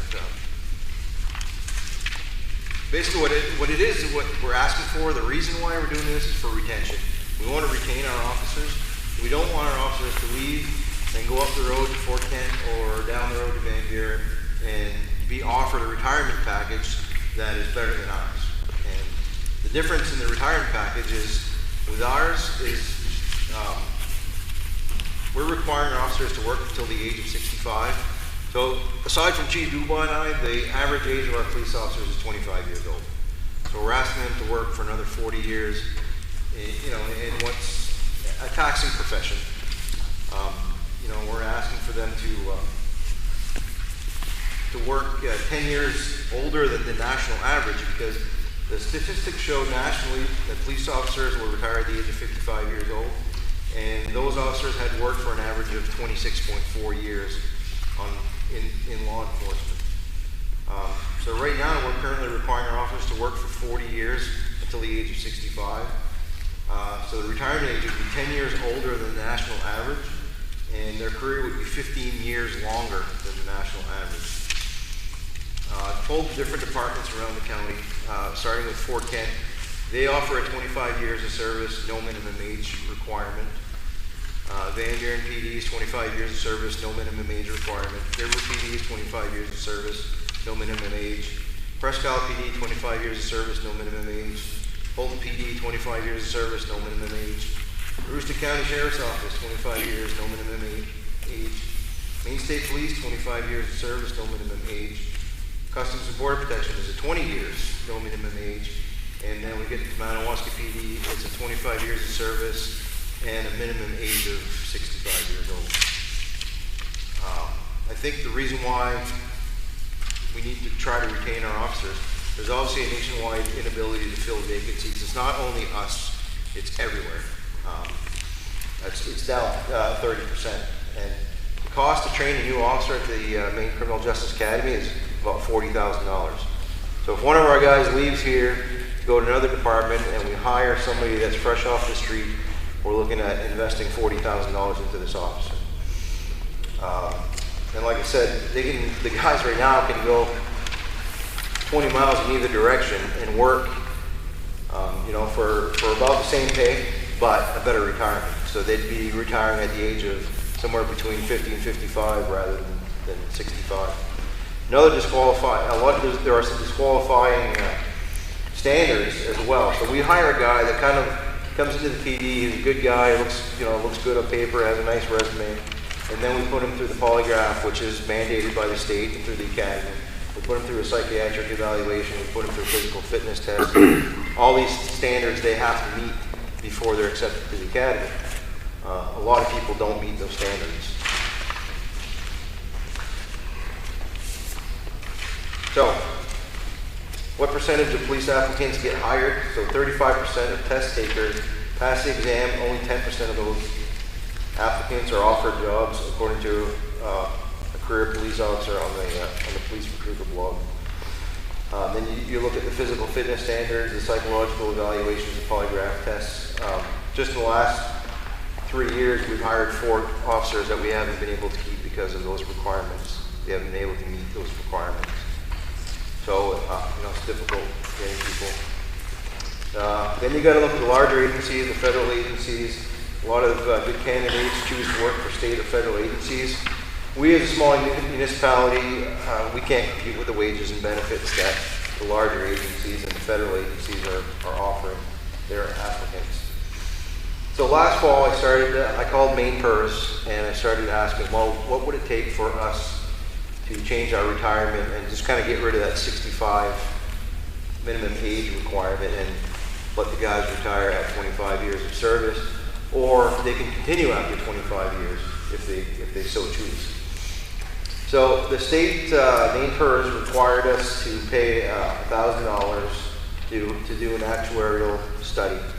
So we paid that, the officers of the PD paid that out of our own pocket. So we paid $1,000 to have the study done. Maine PERS came back after the study was completed with two scenarios. First scenario was the town could pay $340,000 to retroactive everybody's retirements and put everybody under a 25-year.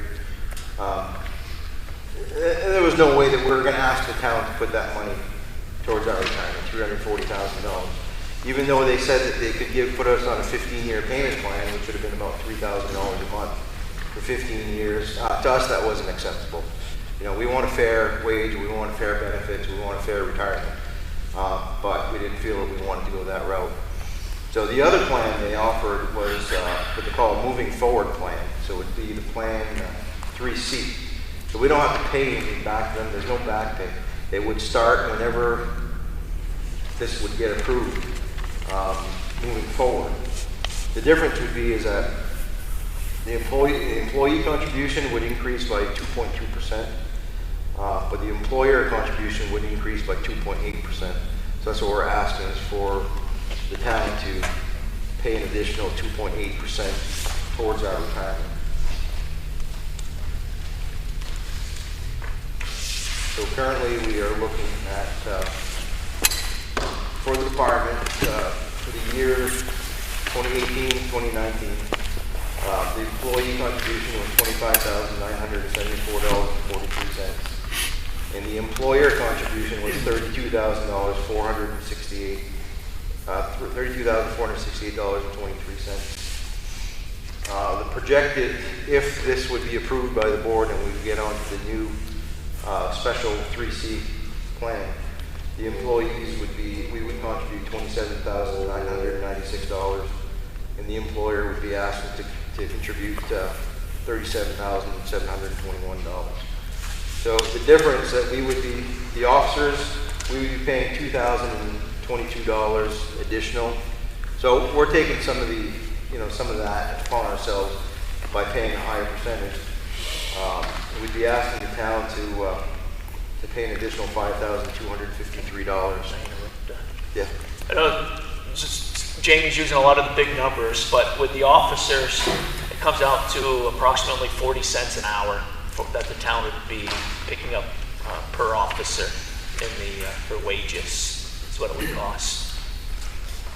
So yeah, I was actually breaking it down. So everybody was afraid of big numbers. That's why I started at $340,000 and kind of working our way down to $5,000 divided by 6 officers would be $875, which, like Chief Dubois said, is equivalent to about 40 cents per hour that we would be asking to be contributed to the officers' retirement benefit. Not an additional 40 cents per hour in our paycheck, but towards our retirement.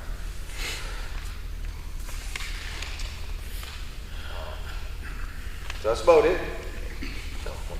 So my two big concerns with the department are recruiting and retention, like Jamie said. So far, we've been lucky.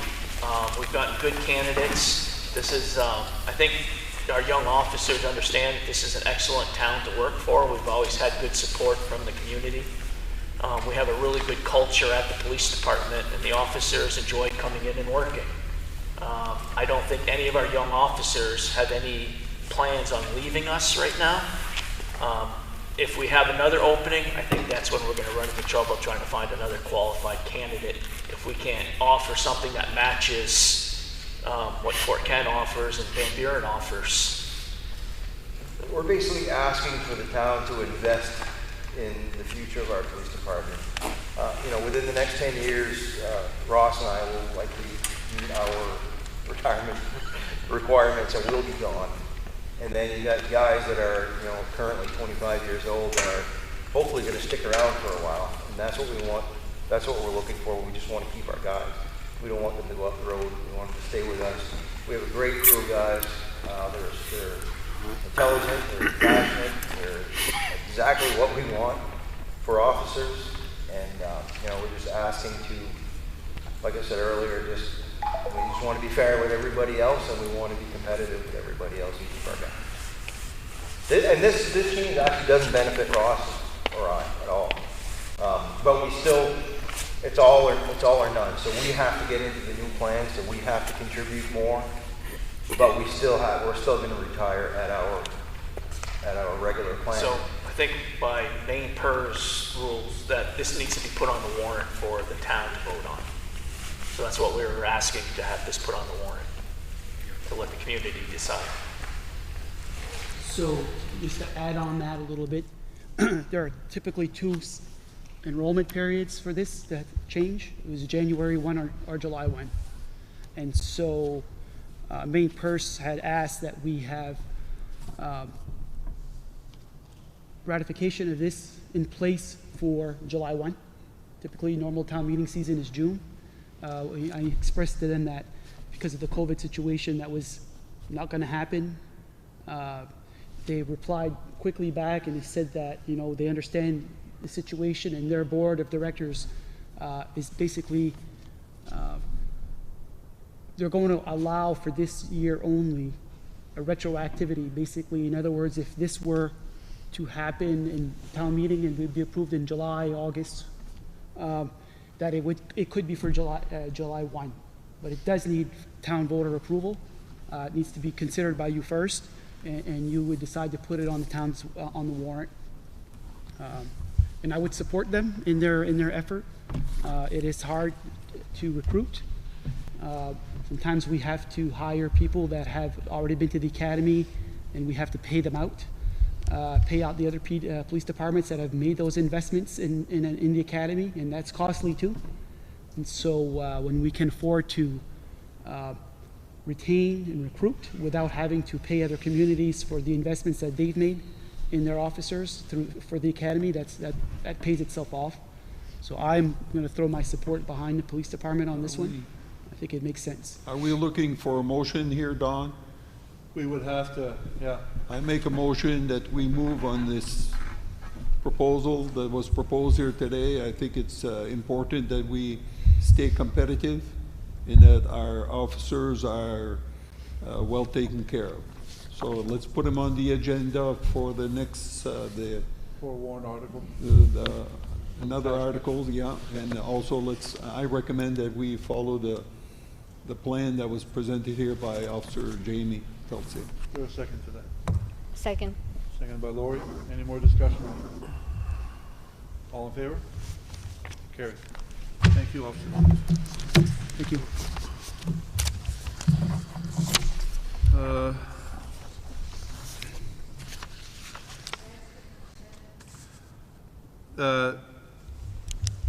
That's where we're going right now, to Article 7.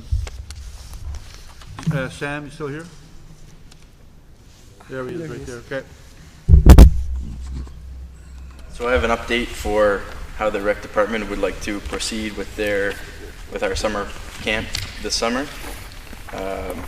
Throughout the past couple months, myself and Diane have sat in on numerous Zoom calls from different communities throughout the state of Maine, and with the information that they've got from the Maine CDC, it's clear that each community is kind of doing their own thing. So we decided to make a survey and leave it up to the townspeople to see what they would like to do and how they felt about the whole COVID situation and sending their kids to summer camp this summer. So I provided you guys with the results of the survey. Would you like me to read each question and go through it, or should I just kind of summarize the? Do we need? Have you looked at it before? I read it all. I read it too, Sam. Yep, I read it too, yeah. Okay, so basically the consensus was that option A was the overwhelming favorite amongst the parents in the community. So that would mean there would be rec on Mondays, Tuesdays, Thursdays, and Fridays, with Wednesday being designated as a cleaning day for the facility and the equipment that had been used. We'd separate it so there would only be half days. Ages 4 to 7 would attend camp from 9 to 12, with lunch being served at 11:30. Ages 8 to 12 would attend camp from 12:30 to 3:30, with lunch being served at 12:30.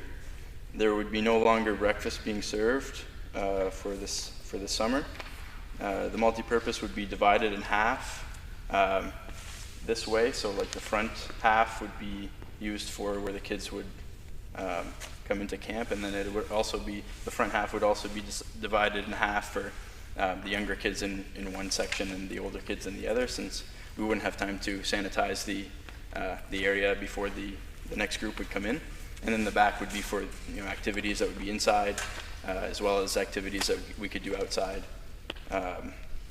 So campers and staff would be placed in small groups, and the campers would remain in those small groups throughout the duration of the 6-week summer program. That's in the event of an outbreak, contact tracing would be easier to, it would be possible by isolating that particular group if that were to come about. And then the activities that we would do with the kids would be ones that social distancing is possible. So that limits us, but we've been getting a lot of information from the main rec association, and they have a lot of creative ideas, as well as me and Diane have been going back and forth throughout the couple months that we had been home.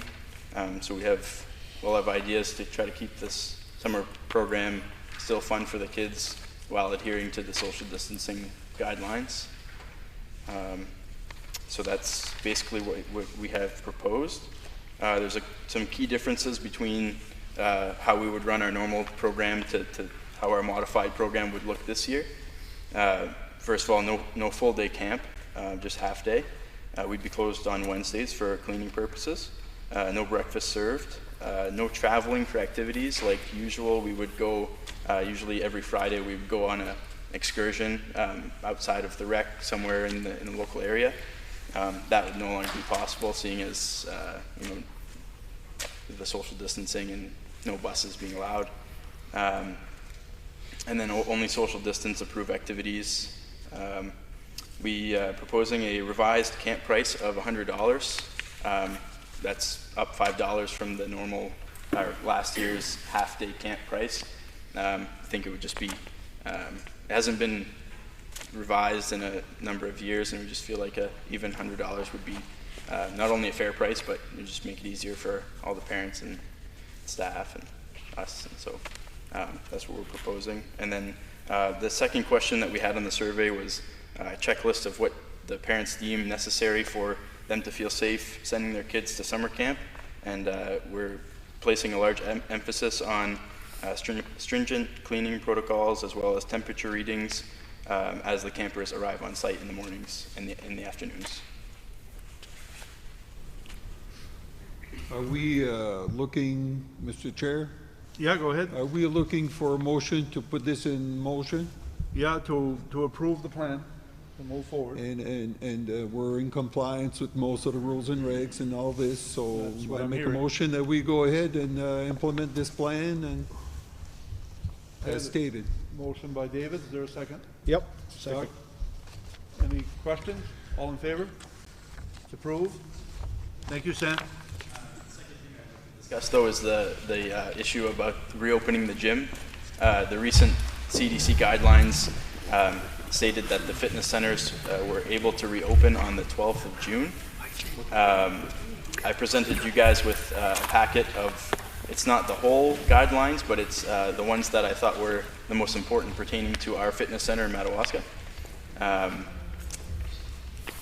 don't have a proposal for you as to what to do about reopening. I'm more here just, I would like to get your opinions on what you think about how we could proceed. We have some ideas that we have to put in place to try to follow all the guidelines as best we can. Some of them we're not going to be able to fully comply with, seeing as there's, just let me get the packet out here. The one big one that is stated here for patrons, face coverings, says face coverings are required when physical distancing is difficult to maintain. However, if patrons are engaged in vigorous fitness activities that are not compatible with the use of face coverings, the physical distance between patrons must be increased to 14 feet as respiratory droplets can spread further during strenuous exercise. So that would basically be almost any exercise that you do in the gym. And running on the treadmill with a mask on is not something that most people, I think, would want to be doing. So that poses something that's difficult to comply with. Our maintenance guys have separated the equipment in the cardio room so that they're 6 feet apart. So that would comply with these guidelines if everyone would wear a mask. But if we require that, then so be it. And if you feel like you don't want to go to the gym because of that, then that is your decision. But I guess I just would like your opinions on that. Well, it says, what I've read is that if they're wearing the face masks, they can keep their 6 foot distance, that would be okay. But depending on the type of exercise and the type of exertion, that if they don't wear the face mask or the face covering, they'd have to keep at least 14 feet apart. Is that possible? No. In the weight room, it's, if we put barriers between some of the workout stations, equipment, it wouldn't be 14 feet, but at least there would be a barrier between the two people that were working out. To say that it would completely eliminate the risk is probably not true. They've done some studies where, infrared, if somebody sneezes, or coughs, the cloud of droplets, totally fills up the space in the room. And then you also have the issue with ventilation. It's the same air being circulated throughout the room, so that poses another issue that no barrier between the machines is going to solve. But we do have a waiver drawn up so that that would cover the town against any liability, at least we hope anyway. And so I know there's people that really want to go back to the gym, which myself included, and I realize that there's physical and emotional impacts that emotional health and mental health and physical health that people are missing because they have been inside for a couple months. So I do recognize that, but I just am not exactly sure how to proceed with these guidelines and what we have for a fitness center. So, Mr. Chair, first of all, I want to commend the rec department, Sam and Diane, and their team for really pushing the envelope. They're trying to find a way to make these programs work. The rec programs and the fitness center. They've never ever, I don't think they've ever were in a position to say there's just no way possible. They've always had an open mind, and I commend them for that. I've commended them for working through what are a series of very confusing executive orders that leave you wondering, and then just when you think you got it, another one comes along and whoops, you got to go back and rethink things. So I think Sam's message here is, we talked a lot about this, and I said, there's a desire for the fitness center to reopen, and again, this is one of those things that you have people that are very concerned and some that are not so concerned, that are users that frequent the fitness center. And so none of us felt that this was a decision that we could put forth, that we could make. We do have the waivers of liability that we would require. The users of the fitness center would have to know that these are the guidelines for using the fitness center. These are the CDC's guidelines. This is what we expect of you. It's going to be a self-policing thing. And now, it's important to recognize is that the guidelines that are there for fitness centers are typically for ones that are owner-operated business type of, there's somebody working there. Our fitness center doesn't operate that way. It sort of takes care of itself. We have custodians that go in and maintenance people that go in and take care of things and clean up and whatnot. And that's how we are able to keep our rates down and have, in many cases, have free rates for our seniors. So if this board was to entertain reopening, I guess the message here is that it would be that we don't expect it would be full compliance, okay? if somebody walks, if there's going to be somebody in there not wearing a mask, which is going to happen because you're exercising, you got to be 14 feet from the next person. Well, you could have 2 people in one classroom, because those are classrooms, okay? And that would limit a facility significantly. We're also aware that there are people who might be in there already wearing a mask and doing their thing, and somebody walks in that doesn't want to wear a mask. And what kind of situation does that create for those 2 people? So, the expectation, or what I've told Sam, is let the user agreement dictate how things are going to work. If you go in and there's somebody wearing a mask, you can be 6 feet apart. But if that person's not wearing a mask, then you need to be 14 feet apart. Pick a piece of equipment somewhere else, and then when things move around, somebody gets off, you can move. But they're going to have to police, the users are going to have to police themselves in order for this to work. And I think with some clear guidelines and expectations of how this is going to work, and an understanding that we're not going to police, they're going to have to police themselves and get along and make it work. It's possible, but I don't expect that we'll be fully compliant of the social distancing guidelines for fitness centers. And so we wanted this is the best that we can do. I've tasked them, we've worked together, we've looked at putting dividers, moving things around. They really challenged them to find solutions. But in the end, it's a fitness center where people are running and exercising, and there's fans in there keeping people cool, windows open and air's moving around. The stuff is if there's something there, it's gonna spread.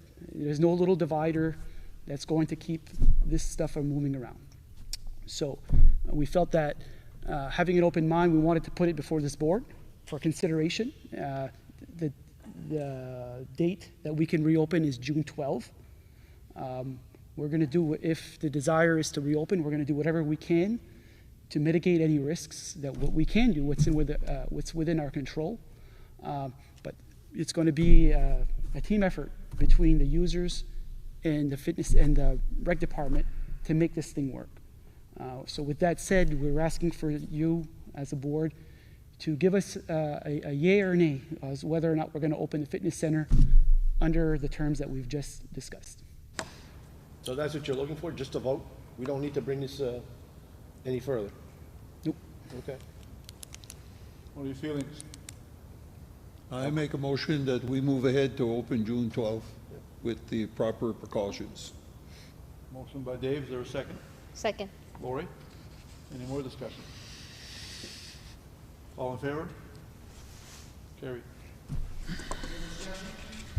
Discussions between the board members. Discussion is between the board members. Get closer. There's a chair right there. It's only if you do have issues, though, Sam, like major things, you're going to bring it back up to us, right? Absolutely. Because this doesn't hurt to try. Yeah, and there's probably going to be another executive order, later on down the line that probably loosens things up as well. Either loosens it or stops us. It's just, this is the only information that we're getting, so that's the only thing that we can base our decision on, and, unfortunately, that's what we have to work with at this point, and so we'll do the best we can to, like Gary said, mitigate the risk, and we'll open up. Next item, please. Yeah, we'll Thank move you. on. Fire chief is here. Jim? You're welcome.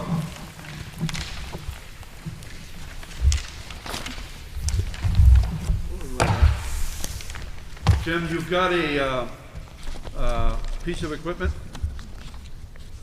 that you're talking about from Reliance Equipment that would need to be taken care of. Is that correct?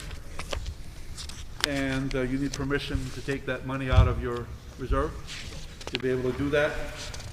That repair is between 17,100 and 18,100, and that's for the E4.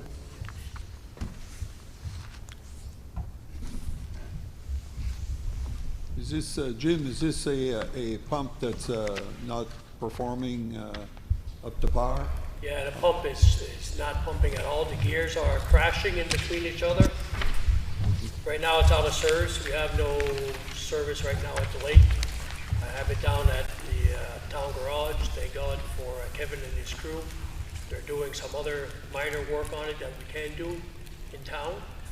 I have Frenchville and Grand Isle overlooking should we have something at the lake. Yeah. So it's just what it is, guys. I make a motion that we move on this proposal to get this pump fixed. Okay, is there a Second. second to that? Second. By Doug. Any more discussion between the board members? All set? All in favor? Thank you. Thank you, Jim. Thanks, Jim. I think we've pretty much gone through the potential people, the employees or whoever. Let's go back to we still have some articles under other business. To consider the sale of town properties by the Board of Selectmen, terms to be approved at the annual town meeting. Let's start with that one. Gary? So we have a couple of properties where individuals are interested in purchasing. One is the property that we have in Frenchville, which is on the town line of Madawaska, and it's the former, it's the old town pit. And so we haven't really extracted any materials in there for a long time. There is a party that's interested in purchasing that property. They've been asking for a little while now. The legal opinion that we have, we wanted to make sure that we knew what the disposition or how we'd be able to sell the property, and it does need to go to town meeting. And so with that said, I think we would want to have this board consider whether or not we want to sell that property. Kevin is here, we can talk about the pit and that, you know, what's going on over there. Should we decide to put it on a town meeting warrant, we would want to know, we would want you guys to determine the terms of the sale. Are we doing sealed bid? Is there going to be a minimum bid? And those terms would be ratified by the townspeople. I know that there's an interest in having a decision on this sooner than later. The whole COVID thing is putting a monkey wrench into the town meeting process, which doesn't work very well right now. I'm not sure if there's anything that we can do to fast track that sale without having a town meeting at this point. Nothing that I've gotten legally that says that we can. We could lease the property. It's something that we could do if we wanted to. You guys as a board would have the discretion to do that. But the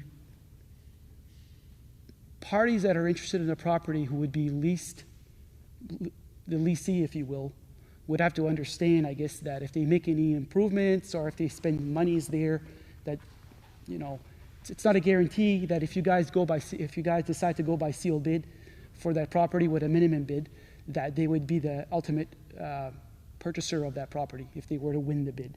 So there is a possibility that if they wanted to get on that property, the persons that's interested in there, the contractors, that you could do that through a lease process right now. Fairly simple. I think we could have something drawn up. But that, you know, there is a risk by the leasee that, you know, they don't get the winning bid for that property if this board so chooses to put it to the town meeting, and assuming that the townspeople would support the sale of that property. We have another property in town which is over on undeveloped Canaan Street, over by Martin's, and there's a property owner there that would like to buy what shows on our map as an undeveloped road, an extension of Canaan Street, and there's an interest to buy that as well. Same thing applies here. We would have to go to town meeting. I have some information that I got from the assessing office and the code enforcement that we wanted to make sure that that area up there was in part of a subdivision in the past. That was typically when properties are developed or pieces of properties are developed, they're part of a subdivision plan that's approved. We haven't been able to find any subdivision plans for that. We've checked the registry of deeds. We've looked in our records, and we're not seeing anything there. So it's not like we would have to modify a subdivision plan or look for amendments to that to make this sale happen. It would be a pretty straightforward process, I believe. Okay, well, we got the options, two options, if we want to consider even the possibility of selling these properties or leasing these properties. The one on Cannon Street, let me expand on that a little bit.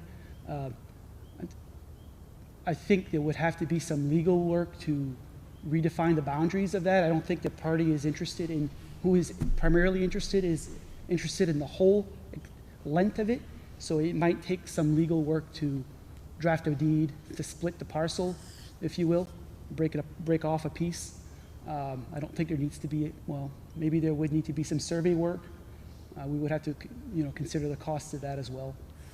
Survey work is in the process of being done right now to survey the property. I think it would be minimal, but it would certainly be at the expense of the people receiving it, if they want more to subdivide it or whatever. Right.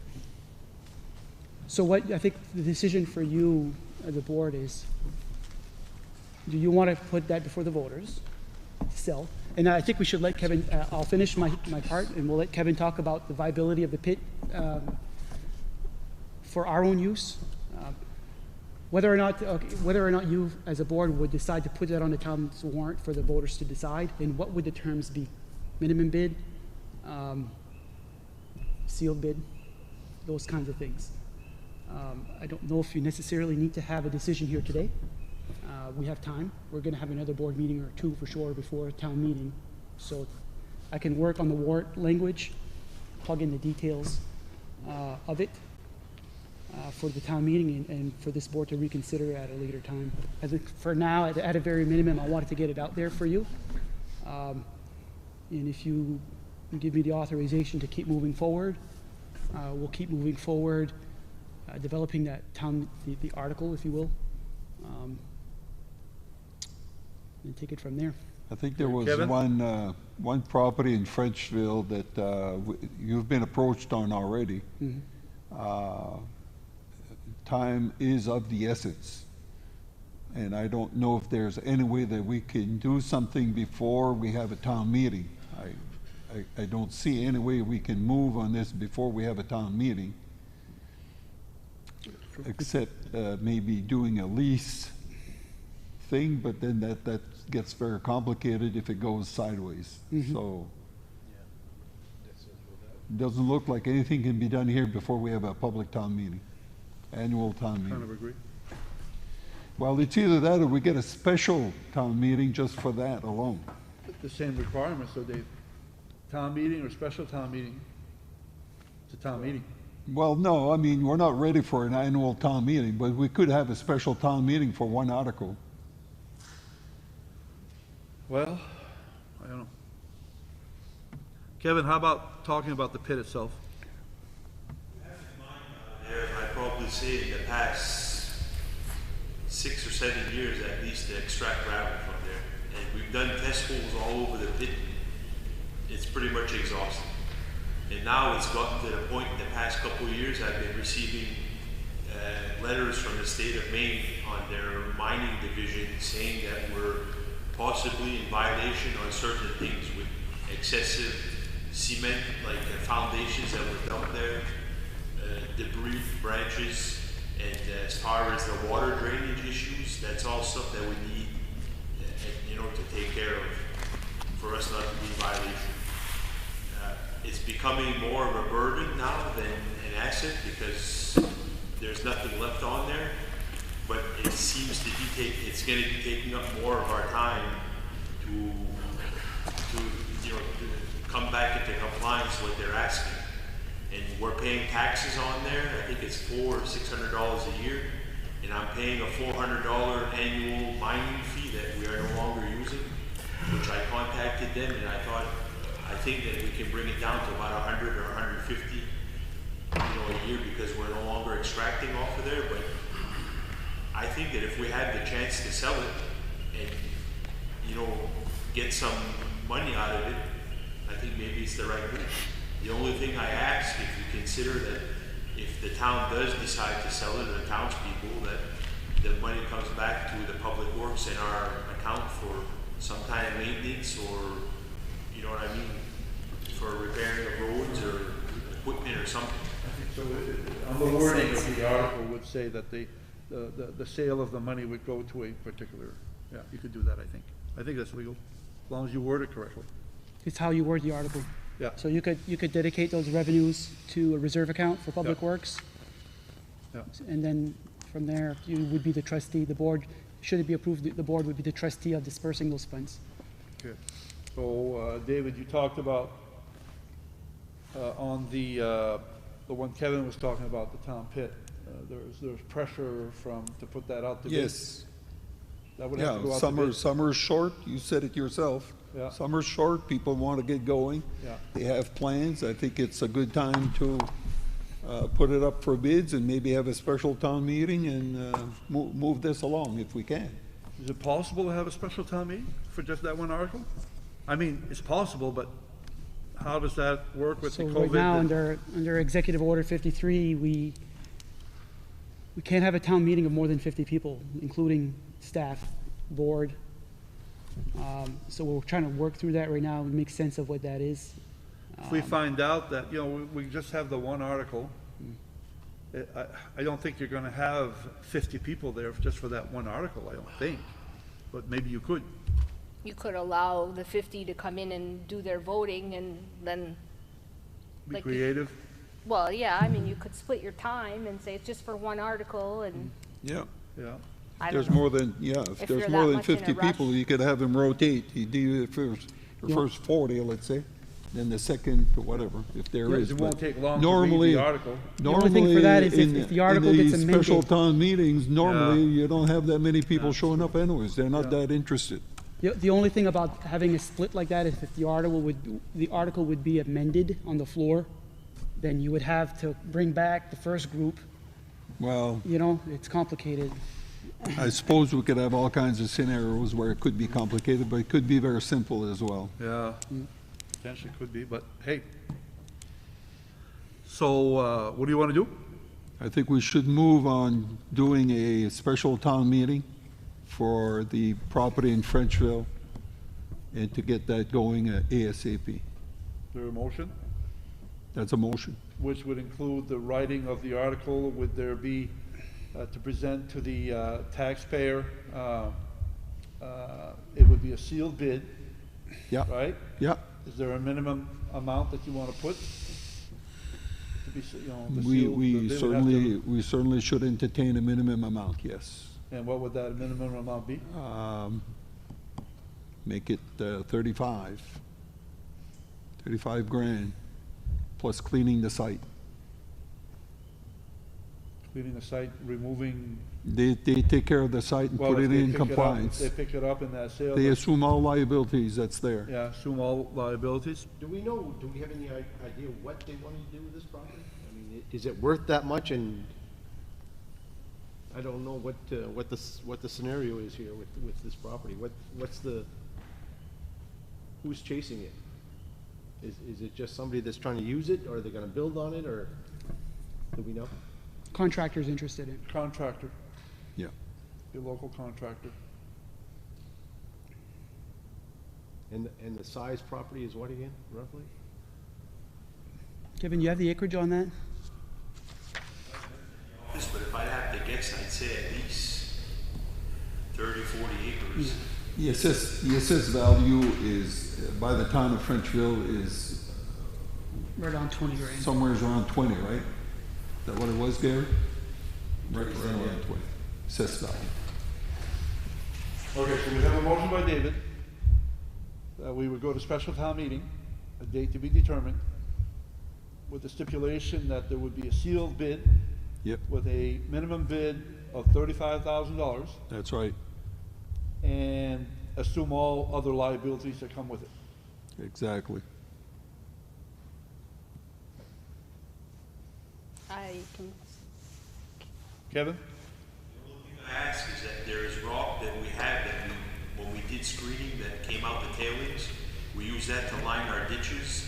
And I also have bigger rocks that we use to put at the head of our culvert, that I'm allowed to remove that before the end of this season if they do move forward with that. So that way I don't have to buy it. Because I have probably 500 to 750 yards of rock and maybe 5, 10 dump truck loads of the big stuff we use for the heads of our culverts. I hate to lose that because then I have to buy it. And you feel comfortable that this property is of no use to the town right now? A burden on us and an expense. Did we get a second to that motion? Seconded by Doug? What about Canaan Street? Well, that's just dealing with that one. Well, are we gonna do Canaan Street too? I think Canaan Street is not, I don't know if it's, you can do Canaan Street if you want to, but I don't think it's an urgent. Okay. Okay, Well, we can let's wait. handle the pit first. We have a motion and a second. I'm ready for a vote. All in favor? Point of order, sir. Discussion before a vote is taken. Point of order. May I My hand has been up may for I 6 remind Mr. Daigle that this is a public, a meeting of the Board of Selectmen held in the public. It is not a public meeting. The taxpayers have a right. And they will to have speak. that right when they come to the special town meeting. Once again, you are putting the town of Madawaska in jeopardy. Before the sale of any pit, we need verification from the state of Maine as to the laws pertaining to the closing of what we call a pit. Comes under mining laws, and we need to know if the expense of the closing of a gravel pit, according to the law of the state of Maine, becomes the landowner's responsibility or the buyer's responsibility. And Mr. Chairman, you are out of order, and I am terribly disappointed in you. Thank you, Mr. Daigle. Well, as we had said before, it's going to be sold as is. As is, with the legal. And the buyer already knows that he has to take care of these issues. Right, and the legal paperwork. I believe so, yes. Okay. So we have that, we've taken a vote. Good. Consider the retirement of a 40-year pollution control employee, Mr. Walter Parker. We have a letter. It's not long, I'll read it. Dated May 17. Dear Gary, it's addressed to the town manager. I am handing in my letter of retirement. I am retiring starting July 1st, 2020. Therefore, June 30th, 2020 will be my last day of work, having worked for the town since September of 1978. I feel it's time for me to take time for my family. I have enjoyed serving the community and working alongside my colleagues. It has been more than a job. It has been a career. I will miss coming in every day, but I know you are in good hands. Mark and Seth will serve the town well. If there is anything I can do to make the transition easier, please let me know. Again, thanks for allowing me to be part of the team. Sincerely yours, Walter Parker. He's always been an institution at the Public Works, 40 years. Is there any action we need to take, Gary, or just informative? Just informative. Okay, thank you. We do have another that we were given tonight to add to other business. To consider a request for extension for for license on premise for Big Rick's Burgers and Wings, LLC. Don? Whoa. Can I just add, we have 3 other liquor license renewals. Take them all? We could probably put the Big Rick's, because that came in today. Okay. And so we could consider that as part of the licensing. Article 10? On Article 10, but we could definitely do the letter of resignation. I don't have a problem with that. Are we going to consider all 4 at the same time, Don? That's what Gary's suggesting. Yeah. I have no problem with that. I have no problem with that. Okay. So, do we want to handle that right now before Yes. we go back to okay. We have the Innovacadia. We have Big Rick's. We have Cheylin. What was the other one? Tang Palace. Tang's Palace, correct. Can I clarify something? So with Innovacadia, Cheylins, and Tangs, those Yeah. are annual renewals. Yeah. With Big Rick's, it's an extension for license on premise for Big Rick's Burgers and Wings, and that's so he can serve on his deck on the side of his building. Oh, yeah. So that's going to help him out on his occupancy limitations. And so we got that in here. We wanted to get that done for him as their potential reopening. Okay. I make a motion that we accept all these applications as is. Moved by David, is there a second? Second. Any discussion? All in favor? Carried?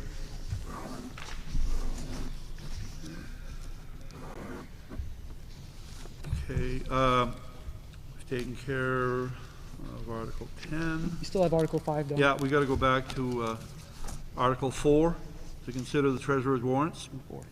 They're on the table somewhere. I think Dave has them right now. Is there a motion to approve them? I know you reviewed them, Lori. I have also. So you have too. Is there a motion to approve them?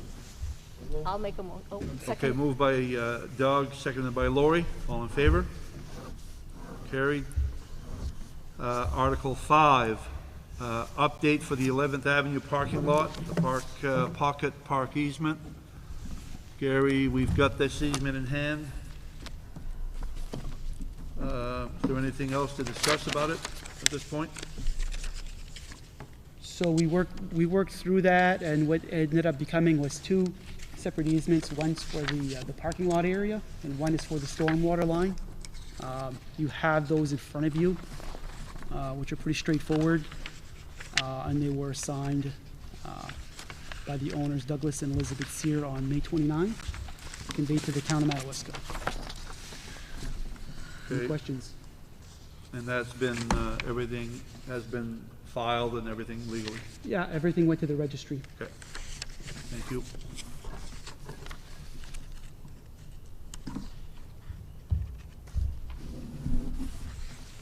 Okay, to consider a letter of resignation from a planning board member. We have a copy of the letter addressed to Andrew Dubé. It's an email. Writing to let you know formally that as of June 3, 2020, I am resigning my post on the planning committee. My term ends next June 2021, but my time must end now. Sincerely, Thomas Schneck.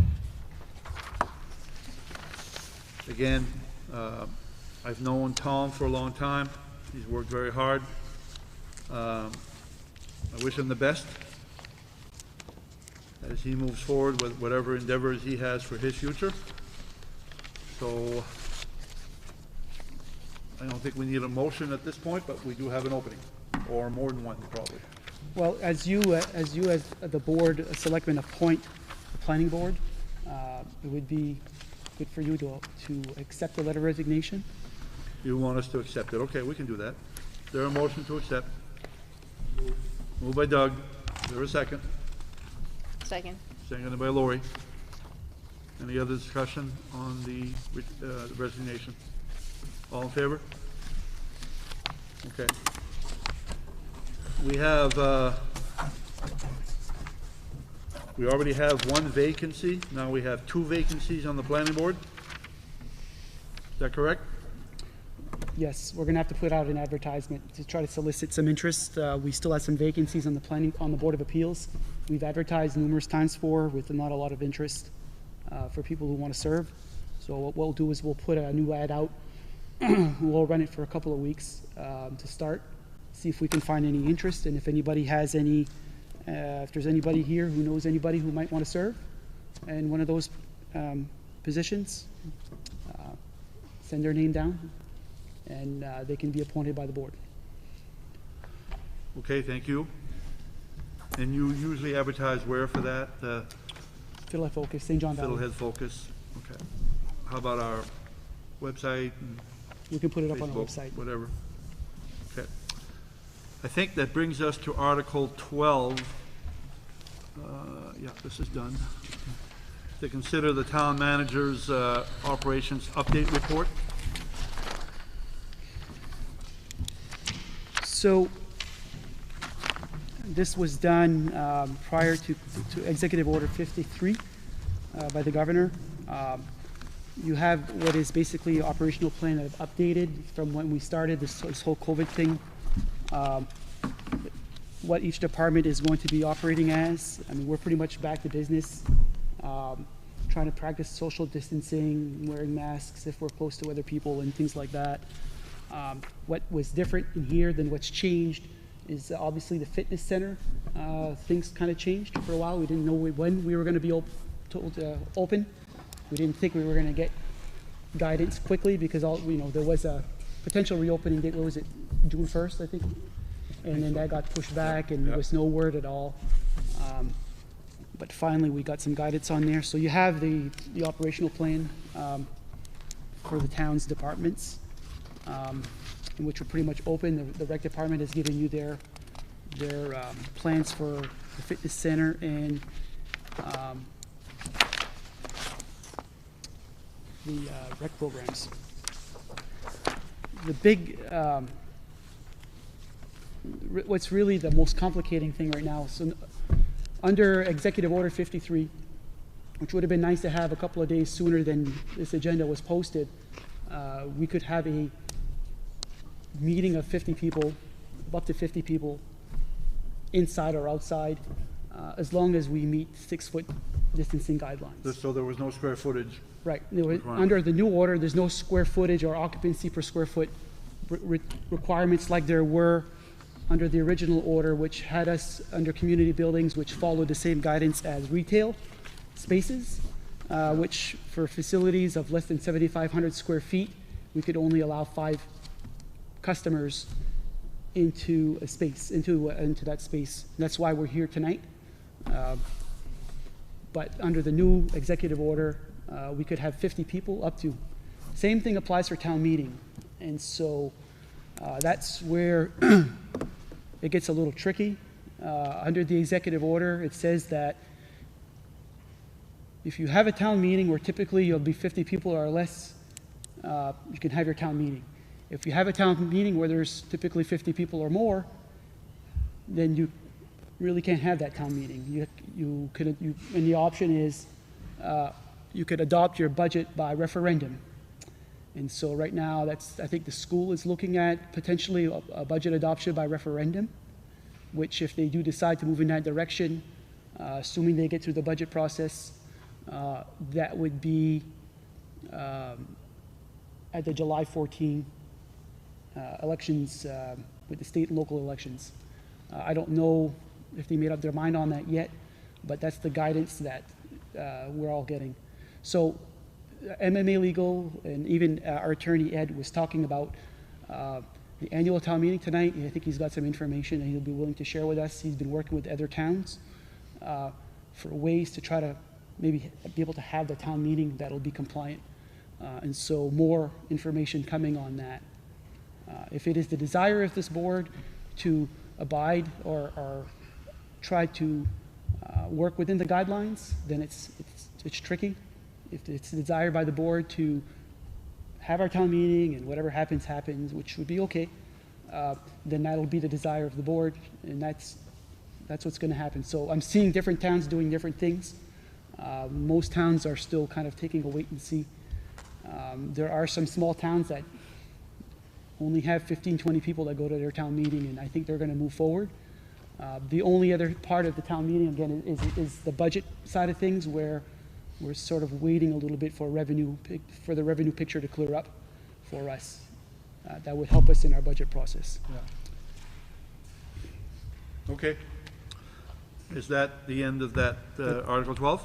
Yes. Okay, thank you. We have one more article to deal with, and it's Article 13.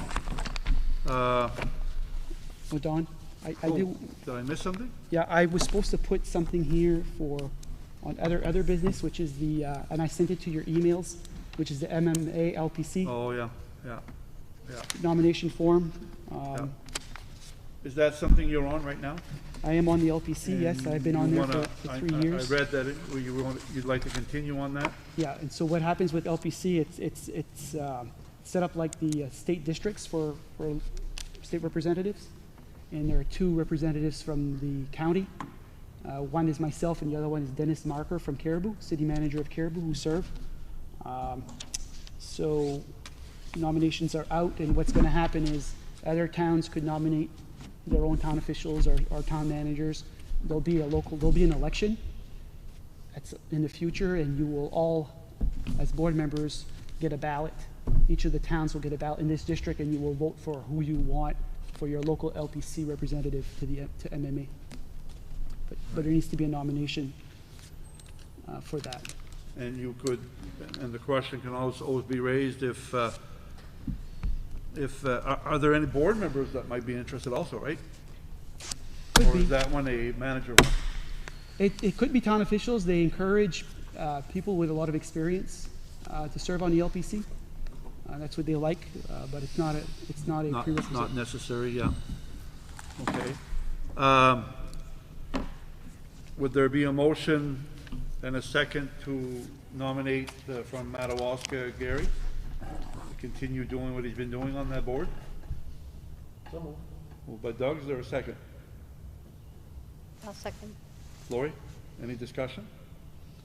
Is this, does the town of Madawaska incur any expenses for No, this? expenses are paid for by the MMA LPC. Good. Any more questions? All in favor? It's carried. Was that it? On, That's it. That part? Okay. Article 13, to consider the town manager annual evaluation. Executive session recommended per 1 MRSA subsection 405 6A.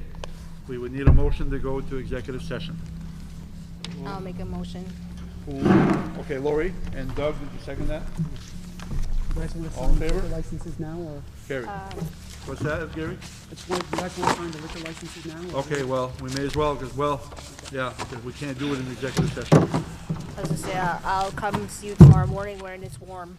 Okay, we can do it tomorrow, if you want. Really? Oh, Yeah, I'll go do it tomorrow morning where it's I gotta warm. sign these. I'll chase you guys down. I'll We're come in tomorrow. We're We're gonna go into executive session, and then we're Gary, gonna this come out too. of executive Everyone's gonna session, go sign and if tomorrow. there's any action to be taken, Yes. we will make that Sign formal. C double. So, I don't know how long we're gonna be.